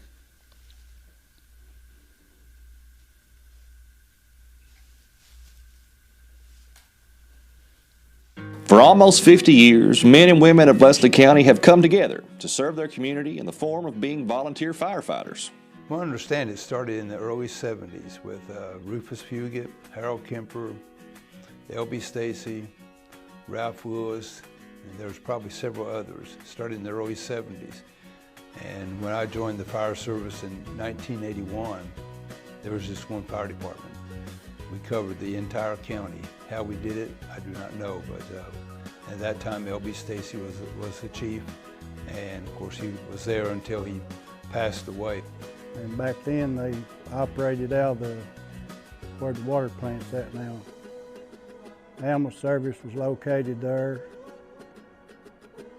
and I believe they covered the whole county for a few years, just with that one truck. A few years later, departments started springing up across the county, like the one that serves the Wooten community. Right in the center of Wooten down there. And we had an old coal furnace. And every week, so many of the men would take time about to go down and punch the furnace up, keep the fires going, so our trucks wouldn't freeze up, burn, hurt them. It was nice to do, but that's how we started. And with the one truck and calling people on the phones. The Leslie County Volunteer Fire Departments provide many services to the communities. We fight house fires, We get people out of a wrecked vehicle. And forest fires around the house, we do those too. And we do other stuff. We haul water to people, drinking water. To be certified firefighter, you've got 2 years to get 150 hours, and you got to be 18 years of age or above. The training consists of mainly the equipment, the trucks, and then you got hazardous training like dealing with chemical fires, auto rescue, got the jaws of life where if somebody's entrapped in a vehicle, we can cut them out and help the ambulance service get them to the hospital. And over the years, these departments have seen much growth and expansion in their services and capabilities. We have grown to be, well, Charlie Pence envisioned once that we would need an ambulance service. We did get that. We have got 5 ambulances and we have 3 stations. We sort of put the ambulances out into the communities to where we can't change the distance from where we live to the station, but if we can get to an ambulance quicker, we could get to somebody faster. In the early spring of 1994, the last of these 6 Leslie County Fire Departments was formed with the help of some bluegrass legends. In May, I get a call from Dean Osborne, who I've known for years. We go way back. And he said, I would like to bring Bobby and Sonny back for a hometown festival, a bluegrass festival. Do you have any ideas what we could use for a fundraiser? I said, yes, I do. I said, we've just started the Thousand Sticks Fire Department. Let's do it for them, because Bobby and Sonny were originally from Thousand Sticks area. It was just fitting that that took place, and so we had it in July, and pretty good attendance. The Hayden Citizens Bank Osborne Brothers Hometown Festival has gone on to raise money for all 6 departments for the last 25 years, providing them with much-needed financial support. We get a percentage of the ticket sales. They give us tickets that we sell ourselves, and we get a kickback on those. And that can range profit-wise anywhere from $2,500 up to $4,000 just for one weekend. Again, 25 years later, who would have thought we're still, with the festival, still going strong and doing quite well. Well, the Bluegrass Festival always helps us every year. We have some help from the oil wells that comes into our area. We have some donations. We do a roadblock at the mouth of Cutchin. That's pretty much it. But now there are some good people here in this county that do help out. And if it weren't for them, we wouldn't be able to exist. Right now our income is coming from the state, which they tax insurance companies that operate in the state of Kentucky. And a certain percentage of that goes to support the fire departments. We get $11,000 a year from that. Anything else has got to be donations. Even with all the assistance that the fire departments receive, they still have many needs that are not being met. Back to funding, equipment is the most precious thing that a department can have. A lot of them just don't have the funds. But there is an issue facing fire departments today, more dire than their lack of funding and equipment, and that is a dwindling of manpower. Well, right now, I think they actually need more people to get involved, more interest in it, because it has got hard and people has dropped away a lot. We're going to have to do something to get people out. You know, people are still going to have fires. There's still going to be wrecks. There's still going to be things that you need to assist with. And, you know, the needs are still going to be there. It's just that we need people. And maybe we just need to get together, all 6 departments, and just do a big, you know, promo. And, you know, a membership drive, all of us collectively doing it. You know, that hasn't been talked about, but maybe that would be one avenue to look at. But for these Leslie County firefighters, they love serving their community and spending time with their fellow firefighters. Well, I've done it since 1987, I've been the fire chief since 2005. I try to teach my kids that that's not an option. Everybody I think everybody that lives in the area should have to participate in some kind of volunteer organization. I just say I'm glad that I was able to participate with the fire departments and just working with the community and helping them. I love helping people. That's my main goal, was just trying to help somebody. We do a clothing giveaway, we do a food giveaway. Christmas time we do a toy giveaway, and a lot of the community folks come in and help with that. For the decades of service to the people of Leslie County and the countless hours spent offering a helping hand to their neighbors in need, we thank the men and women of the Leslie County Volunteer Fire Departments. You truly are local treasures. So this year, for the Nutcracker, as you may or may not know, it is something we do. It's a partnership between the bank and the Hyde and Leslie Chamber. This year, the Nutcracker will be worth $500 and has been hidden. And I really wanted to go ahead and give you all the clue, but it appears that it's a little bit later in the script. So let's move on with our program. So not only are the volunteer fire departments our local treasures, they are grantee partners as well. Last year, each department received a donation as a part of their local treasure presentation. Our community foundation knows the importance of our first responders, and we are grateful for them. That is why we have also partnered with Sheriff Billy Collett on 2 separate projects. Here he is with more. When I was elected the Leslie County Sheriff in January of 2019, I came into an office that started with 0 funding. The Leslie County Community Foundation awarded my office a $5,000 grant that made it possible for me to be able to purchase a vehicle, replace a transmission, and make other much needed repairs to the fleet. I really appreciate that support and willingness to help our office. Thank you.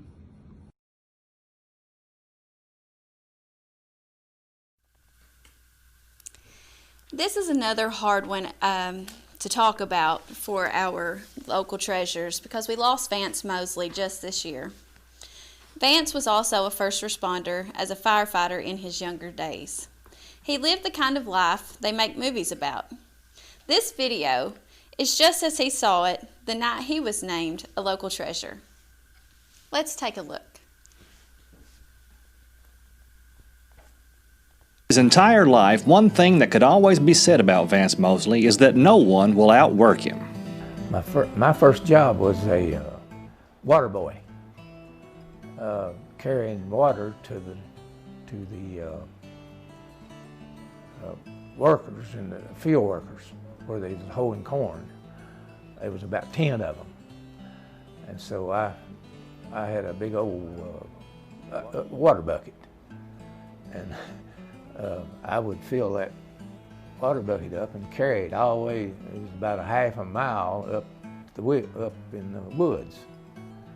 We had a place up there where we hoed corn, and my grandpa had 10 corn hoers that would line up on a corn row. You'd have one corn row here and one corn row here. Okay, if you take 10 people, you got 10 corn rows that you're hoeing at one time. And so he hired me 25 cents an hour, and to carry that water up the hill. I'd have to go all the way down to the bottom of the hill and about a quarter mile up the hill to take it back up there.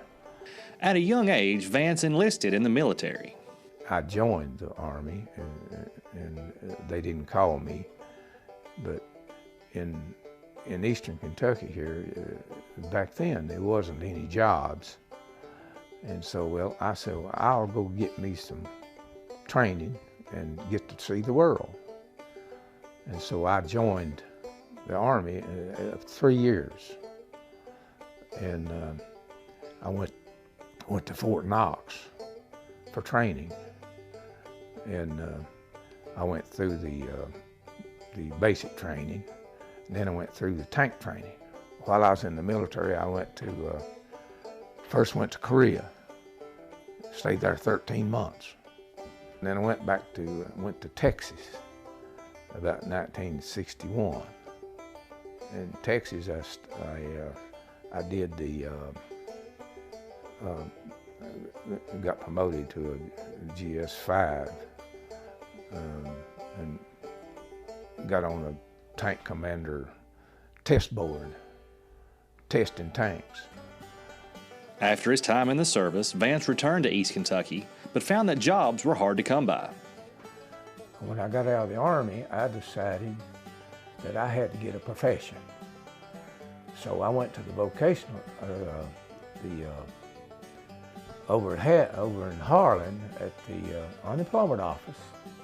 And I went in there and I said, what have you all got where I could do some training? And they went over, I said, you got a list? Said, yeah.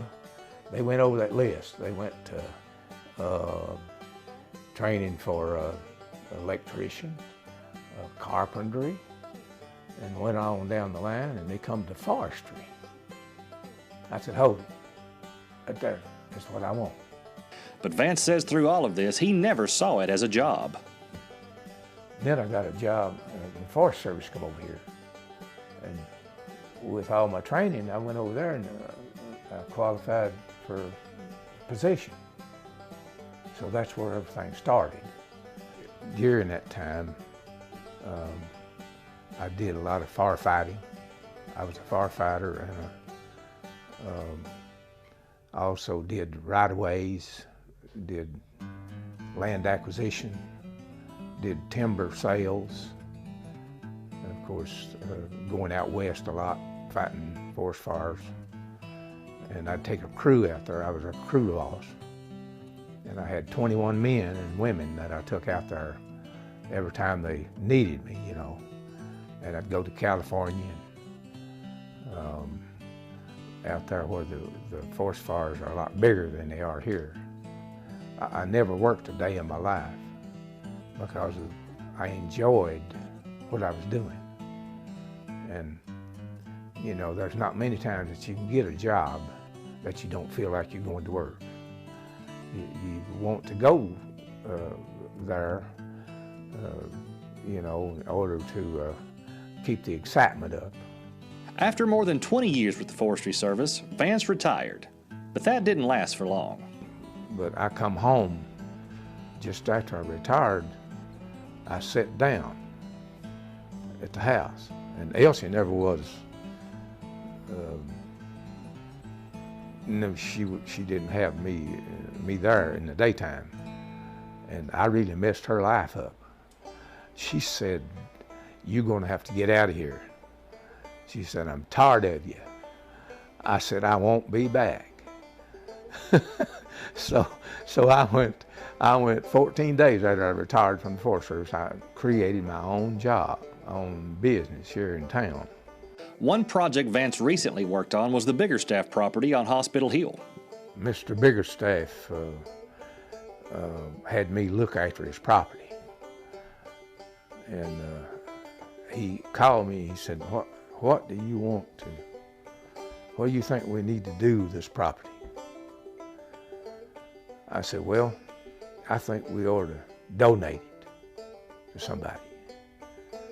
And he said, well, you pick out who we need to donate it to. I told Mr. Biggerstaff, I said, well, won't we donate it to the city? He said, that sounds good to me. And as a result, over 90 acres was donated to the city of Hyden, and plans are already underway to install hiking trails, campgrounds, and picnic areas on the property. Also, you know, giving to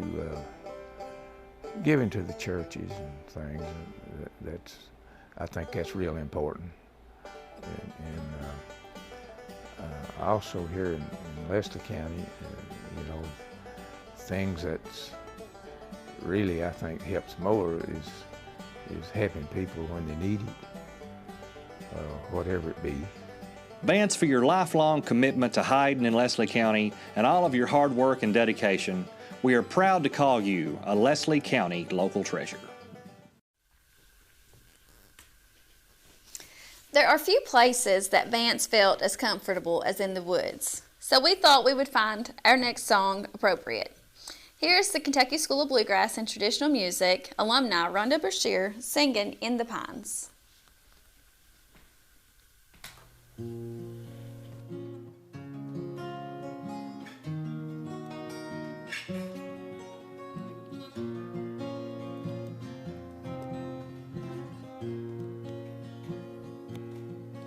Little girl, don't lie to me. Where did you sleep last night?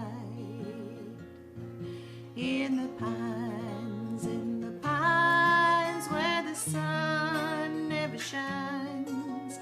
You shiver when the cold wind blows. My daddy was a railroad man, killed a mile and a half from here. His head was found in the driver's wheel. His body was never found.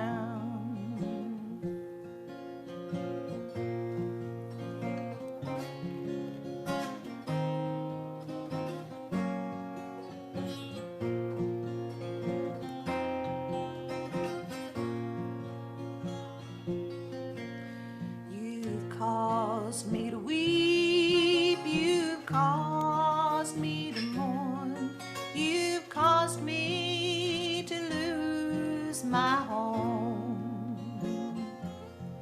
Little girl, where'd you sleep last night? That even your mother knows. In the pines where the sun never shines, you shiver when the cold wind blows. In the pines where the sun never shines, you shiver the whole night through. In the pines where the sun never shines, you shiver the whole night through. In the pines where the sun never shines, you shiver when the cold wind blows.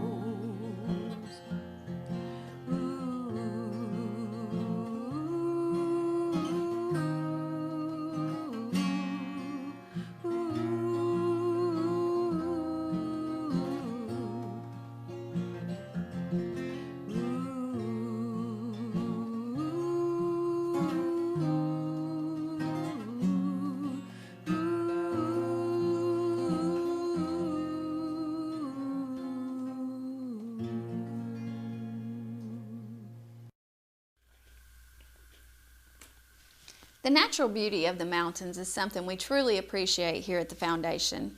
Just this fall, we awarded a $2,000 grant to supply anti-littering signs that will be placed around the county.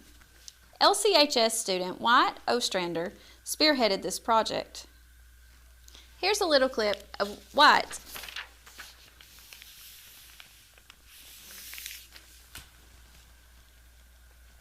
My name is Wyatt Ostrander, and because of the Leslie County Foundation, I can help to prevent littering in my community.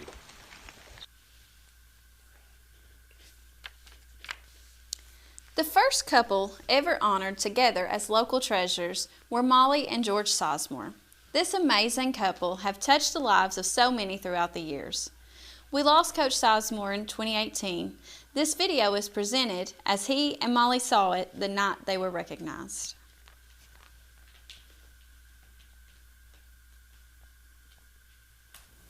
George and Molly Sizemore.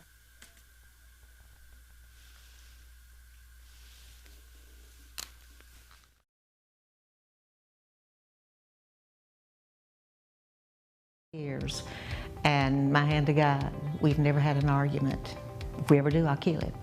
For over 40 years, George and Molly Sizemore have dedicated their lives to improving Leslie County. Well, from the time that I graduated from college, from East EKU, I knew when I come back to Leslie County that I wanted to get involved with Leslie County football in particular. I think it's just the love for sports. Wherever he went, he got involved, and he coached football. One year we did not have a football coach, and he and Bob Bowling, I guess, worked spring practice until Coach Hines came, and then he stayed the summer and worked, and he went back to Hyden Elementary and coached football, and then he moved to W.B. Muncie and he coached football and basketball, and it's, let's just say sports, and especially Leslie County sports is his first love, because we'll sit on the hill on Friday night up there and he'll point, and he said, that's a second generation football player, and I'll ask him, who is that? Well, I don't know. But can't you tell? He was the principal a couple of years, assistant principal at the high school, and then he was principal over at Hyden Elementary for several years until he had his cerebral hemorrhage, and then he took a disability. That just gave him more time to help coach. He's coached in the 2 or 3 different times at the high school, and then he helped coach over at the Clay County for one of his former players and former coaches that he'd coached with, and he went over there to help Eugene Hensley with that, so he's there for whatever you need him for. George Sizemore, as I've worked with the high school or with the school system in general, the thing I can say about George above anything else is he's all about the students, and he's all about, especially when he was coaching football, the young men. Coach is very soft-spoken, but he gets his message across in a very defined and very emphatic way. And I can just tell you, working with him and observing him as he's worked with these young people, he truly maximizes their efforts. And as he's been a coach for many years, his teams are always well prepared and really play very hard. And I think that's the same tribute you can do with him as a principal or a teacher in the school system. I think that he gets everything out of each one of the students. Even though Coach Sizemore is quiet by nature, that doesn't mean you shouldn't listen to what he's saying. Now, there's 2 things about Coach that some people don't really know. Number one, he has got a wonderful sense of humor. And if you've got, because he's so soft-spoken, you've got to really listen. And he'll say something real with a very dry humor that you go, you know, that was really funny, or that was really observant. And Coach is great at that.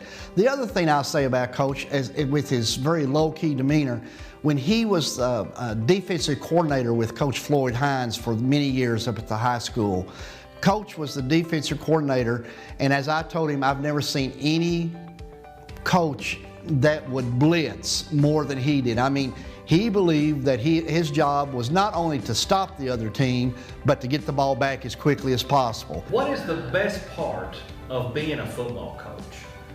Well, I don't know. Winning is the best part.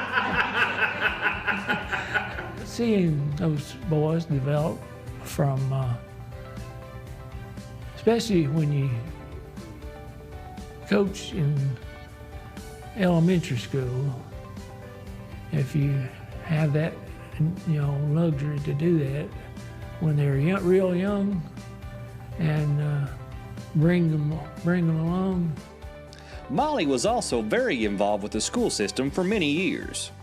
She taught for 36 years here in Leslie County. She helped numerous kids for their education. She did the yearbook for Leslie County High School for many years. She never missed a prom, never missed a Project Sober or any sport event that Leslie County was involved in. I retired after 36 years with the Board of Education. People that retire, and I tell people this all the time, and they look at me, people that retire go home and sit down and die. I'm just too young to do that.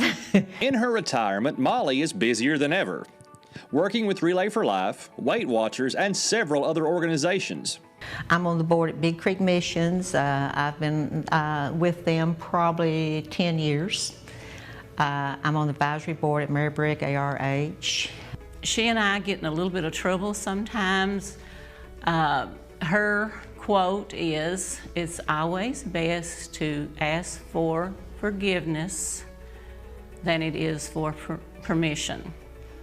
And we have to do that every once in a while with our relay fundraisers and so on.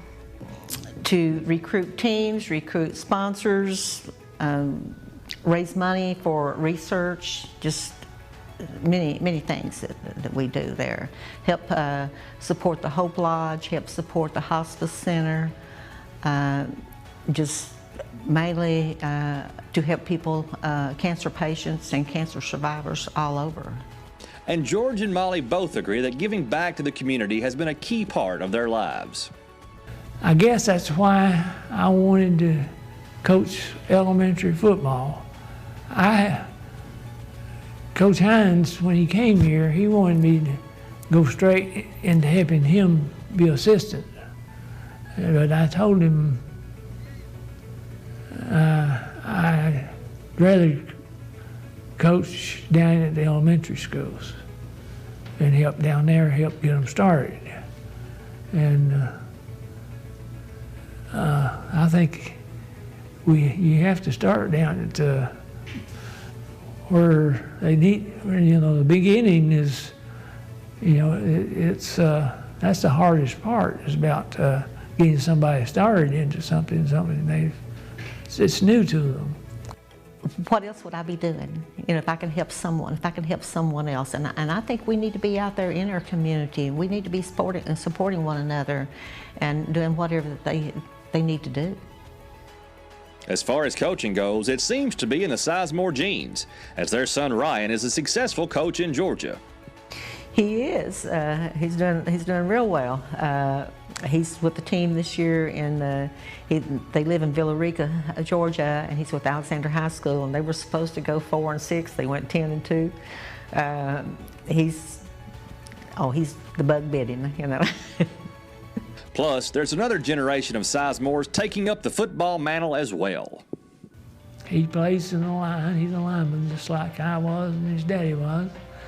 He played the season, and he was chosen on the All-Star team. They play All-Star games. After all their years of dedication to this community, everyone who has been associated with George and Molly Sizemore appreciates the time and effort they have put into Leslie County. She has to be on the go, helping someone somewhere all the time. Molly is just a very caring person, and Leslie County is a better place with her in it. I'll say this, there's not been a greater joy than to work with George Sizemore in any capacity in this community or in the school system or on the football field. And this award for him is very, very well deserved.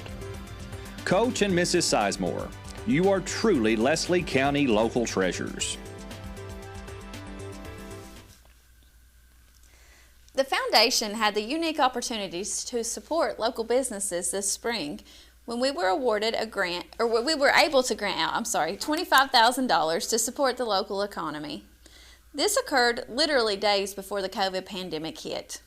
One grantee was Eagles Landing, the restaurant here in Hyden. And here is Mary Clark from Eagles Landing talking about the grant she received.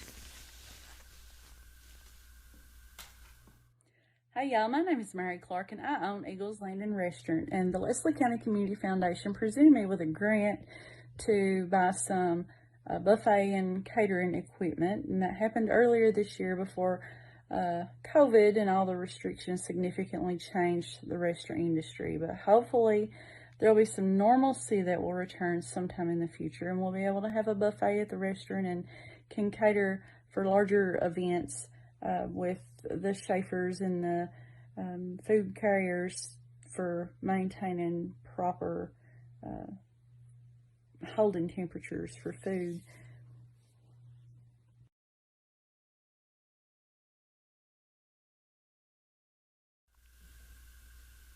This year, we started a youth-led wing of our foundation we call PLACE, which stands for Philanthropy, Leadership, Advocacy, Culture, and Engagement.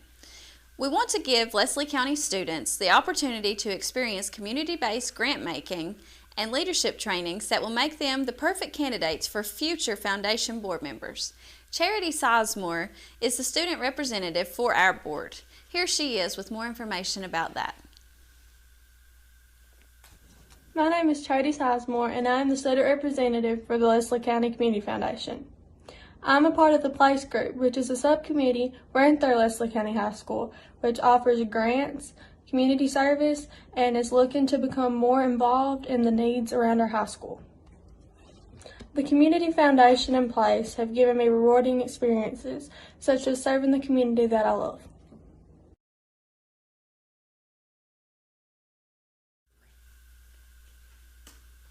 Our final local treasure honoree tonight is one of the most famous bluegrass musicians in the world.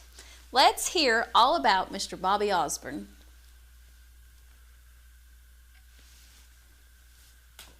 For almost 7 decades, Bobby Osborne has been performing music and dazzling crowds with his mandolin picking and his high tenor vocals. Born in Leslie County in December of 1931, Bobby spent the first 10 years of his life up and down the banks of Bull Creek. Of course, my dad was from Leslie County, and my mom also. And my first that I remember of being anybody was probably when I was 3, 4 years old, and we lived over what they call then Bull Creek, and now they went uptown with it and called it 1006. So, but we lived over there until I was probably we lived 2 or 3 different places in around Bull Creek there, you know. And so my granddad owned a store over there, and of course my dad and his brothers kind of worked for him in different ways, and so but anyway. I lived around on Bull Creek until I was about 10 years old, and I tried to go to school, and it's so far to walk, and had to wade the creek to get there. So I really looked nice when we got to school, you know. So, but I don't know those. It's the only. There was no other way to survive except just live like that, you know. And everybody lived about the same way over there. After getting work in Dayton, Ohio, Bobby's father took the family north. But there was one problem. There wasn't enough room for Bobby in the truck. And so when I was about 10 years old, my dad heard about work in Ohio, Dayton, Ohio. I never will forget, he borrowed $50 off of his sister, Wanda. And I don't know where she got the $50, but she loaned him $50, and he went to Dayton, Ohio. Took a bus and went to Dayton, Ohio. The first place he stopped was National Cash Register, and they gave him a job, and he retired there. And so, in a few months, he came back and got the family, and he drove it. My dad, my mom, and my sister, and my brother all climbed in that cab. There wasn't no room for me except the back end of the truck. My mom, it's in the wintertime, about best I remember, my mom kind of put me right in the front part of the bed and stored around where all that junk we had to take with us. And so I rode all the way to Dayton, Ohio, sitting in that truck with it wrapped up in a quilt, I guess. But I made it through that. So. It was during this time in Dayton that Bobby went from just listening to music on the radio, like the Grand Ole Opry, to actually making some of his own. When we got to Ohio, I never did know anything about music or anything like that. Never thought about it. Of course, I always listened to the Grand Ole Opry. That was the only thing we had to. That was our entertainment for the weekend on Saturday night. Everybody gathered somewhere or at home. You had a good radio. Everybody had the best radio. That's where everybody went on Saturday night and listened to the Grand Ole Opry. And so I listened to the Opry a lot. But my dad taught me 3 chords on that guitar, and G, C, and D. And that is all that anybody ever taught me anything, except what I know today. And I just went from one thing to another. But that's how I got started out. And listening to the Grand Ole Opry, you know, we had Ernest Tubb was there at that time. Bill Monroe was there. Eddie Arnold, he was a new back then. And I don't know, somehow or another, just liked Ernest Tubb singing. And I was interested in that guy picking a guitar with him, the electric guitar. I got to where I wanted to play that way. So I learned how to pick a guitar like that. Bobby started playing around Dayton and began to make a name for himself when he was asked to appear at a local showcase jamboree. It was here that he performed one of his signature songs for the first time. So we only knew one song. And so we did that song and got pretty good applause. And he said, "You got to do another." And I said, "I don't know another. That's all I want to know."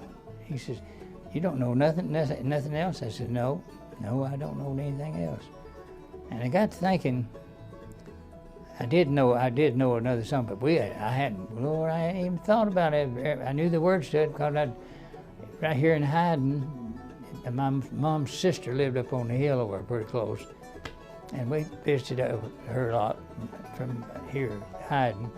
From Bull Creek, and Cousin Emmy, a lady named Cousin Emmy and her kinfolks. She was a member of the opera at one time, and also the Renfro Valley Barn Dance. And she had a record on that jukebox, and it went from daylight till dark, Ruby. By just listening to it, I learned the words to it, you know. And this guy was down there at that jamboree, he said, "You don't know another song?" And I thought about Ruby. I said, "Yeah, I know one called Ruby, but the other guys, they never did know it. They didn't know it." He said, "Well, they want to hear you sing another one, you know." So I did Ruby. That was the first time I ever did Ruby.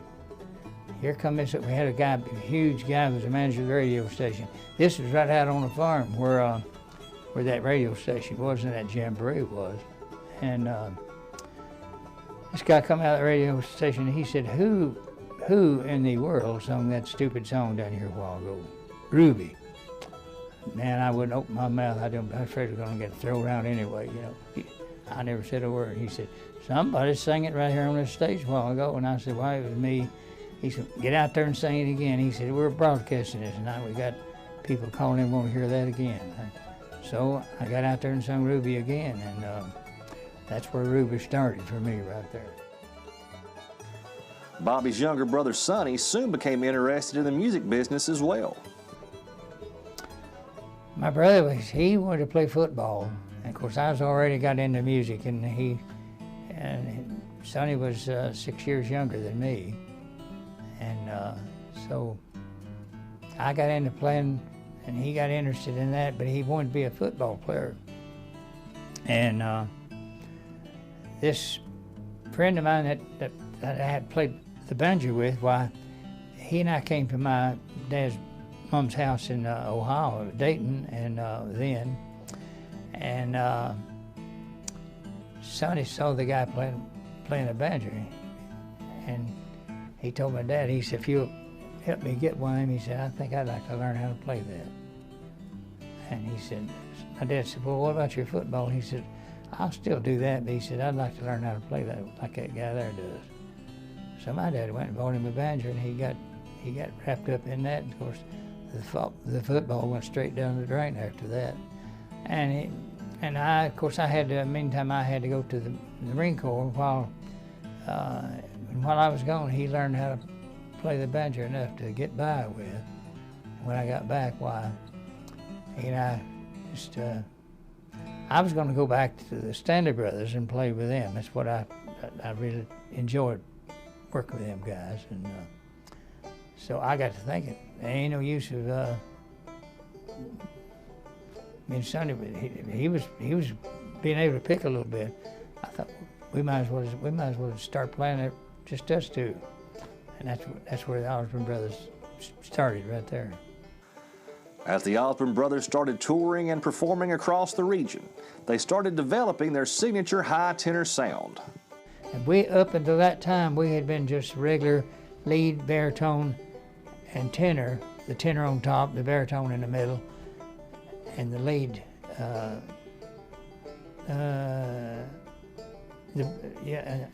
lead lower than that on the bottom.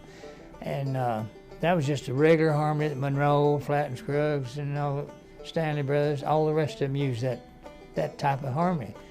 Well, when that guy gave us permission to use Once More, and I'd heard him sing it a few times, and I knew the melody to it, and so I copied the words, the lyrics down there. And when we got in the car and started home, and on the way home we started, and we just out of the clear blue sky. I told him about that song. I told Sonny, and I said, we ought to record this right here. I just started singing. No, we didn't have the instruments in the trunk, you know. And we just started singing Once More. And Red, being a tenor singer, I put it. I didn't know what key we was in. We just humming along in the car, and I just sung it up where I would normally sing, you know. But it was so high where he couldn't reach it, so he was familiar with the tenor part. So he just dropped down to the low tenor, and when we got done singing Once More, we didn't know. I'd never heard harmony like that before. We didn't know. We knew it was different from anything we'd ever heard. So, and we was afraid we'd forget that, and we was dying to go back to MGM and let them listen to it, see if we couldn't record, because that was nobody done that. And we got the guitar out of the trunk and find out what key we was in and fix it. We sung it all the way to 200 miles. We sung it all the way home. After their contract with MGM expired, Bobby and Sonny signed with Decca Records, where they recorded one of the biggest hits in bluegrass music history. We went up on Ralph Emery, DJ there at WSM. He had an all-night show. We went up on his show one night to talk about the other side of it. On 45 was my favorite memory, and that was to be the A side. Because back those days, if you could get a ballad in the charts, it would stay longer than an up-tempo would. So Ralph had been playing that song, and we went up on the show that night. He says, I'm going to turn over to flip this record over and play the B side for the audience tonight. So he played Rocky Top, and his switchboard lit up just like that, right all the way across there. I didn't know what. I'd never seen a switchboard like that before. Just lit up, you know. And people got to calling in just that quick on Rocky Top. Want to hear it again, and he played it a couple of times there that night. For the past 25 years, the Hyden Citizens Bank Osborne Brothers Hometown Festival has welcomed Bobby back home to perform for fans, friends, and family alike, something he is very proud of. Yeah, it was an honor for something like that to happen in where I was born at, you know. And it just kept, and I never will forget the first we had was in that gym of the high school up there, and it just started there and just kept adding to it and getting bigger and bigger and bigger, and now it's just one of the major festival now, you know. So I don't know. In recent years, Bobby's spending even more time in Hyden as an instructor at the Kentucky School of Bluegrass and Traditional Music. But then he kept asking me. He said, "You ought to come and teach the man." I said, "Well, God, I couldn't teach nobody to do that." He said, "I think you can." You asked me about 3 or 4 times, I think. Finally, one day, I thought to myself, "Well, I've done everything else that I know. I'm going to try that." So, finished 12 years of it right now, and I really enjoy it.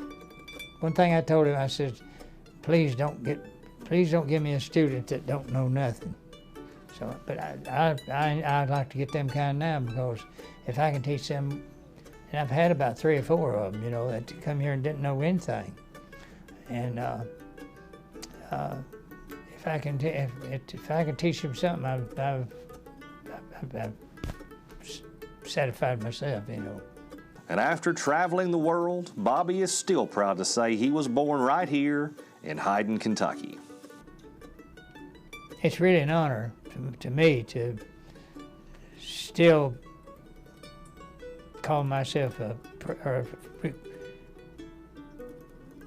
figure myself to be from Hyden, Kentucky. I mean, a lot of people. I know some people that left here that don't want people to know that they're from a place called Hyden, Kentucky.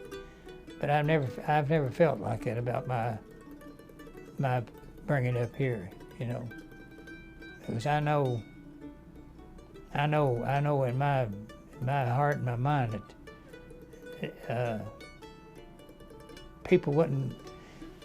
they'll see this story and they won't believe the things that I saw when I was that high here, I mean, I don't know. Every time I come over here, I know where I can take you and show you places where I rode a horse across these mountains. My dad taught school here, But anybody, I never hesitate to. Anybody asks me, say, "Where are you from?" I'll tell them in a minute. And I've never. I know, like I say, there's a lot of people that just because it's a small town, they want to be to some place that's important. To me, Hyden, Kentucky is just as important as Times Square in New York City. I mean, that's just the fact is, I'd rather be here and be there. For your amazing talent, for sharing the culture of the mountains with the world, and for passing on your knowledge and passion for bluegrass music to the next generation, Bobby Osborne, we thank you. You are a Leslie County local treasure. We sure hope you've enjoyed taking a look back at some of the amazing folks who helped make Leslie County the best place in the world. And to keep Leslie County moving on the right path and continue to improve and grow, we need your help. Our foundation does a lot of wonderful things in and around this community. Programs that help children and the elderly, programs that promote businesses, programs that keep our streets safe from crime, and programs that make Hyden and Leslie County feel like home. But we can't do it alone. Every dollar you can give will stay right here in the community and go directly to programming and grants. You're not paying for someone's CEO, paying for a salary for a CEO in a far-off city. You're helping right here at home. The information is there on your screen. On this Giving Tuesday, it could be $5 or $5,000. Your donation will make all the difference in the world. And finally, one last piece of business to take care of. We were honored to partner with the Chamber and Hyden Citizens Bank to release the first Nutcracker Clue. For those of you who don't know, every December, our Chamber of Commerce hides a small nutcracker somewhere in the county. And whoever finds it and brings it to a chamber official will win $500 cash. Tonight, we are excited to share the first clue. But first, we do want to tell a few rules. We have to emphasize all of this, okay? The Nutcracker is not hidden on private property. It is on public property somewhere in Leslie County. Please respect everyone's private property and stay off their land. You will not need to enter anyone's property to find the Nutcracker. The Nutcracker might be buried, camouflaged, taped, or otherwise hidden, but you will not need to damage property, destroy, or otherwise deface any property to find it. In other words, you won't have to break open a pot or a jar to find it. The clues will be vague. Don't ask for additional assistance. If more information is deemed necessary, a public post will be made, but no private messages will be answered about the Nutcracker. The Nutcracker is not in a cemetery. Immediate family members of chamber officials or Hayden Citizens Bank are not eligible to win. Have fun exploring the community. Leslie County is big and beautiful, so enjoy the search. So, now, the first Nutcracker clue is, when Santa comes down your chimney, he rarely makes a sound. To find this year's Nutcracker, start looking in the ground. And with that, the 2020 Nutcracker hunt begins. We can't thank you all enough for tuning in and watching with us tonight. The Leslie County Community Foundation is so proud to present the Local Treasures event every year, and we couldn't let 2020 pass without holding another event. Thank you all for watching, and we hope to see you in person next year. Good night. Stay safe and healthy.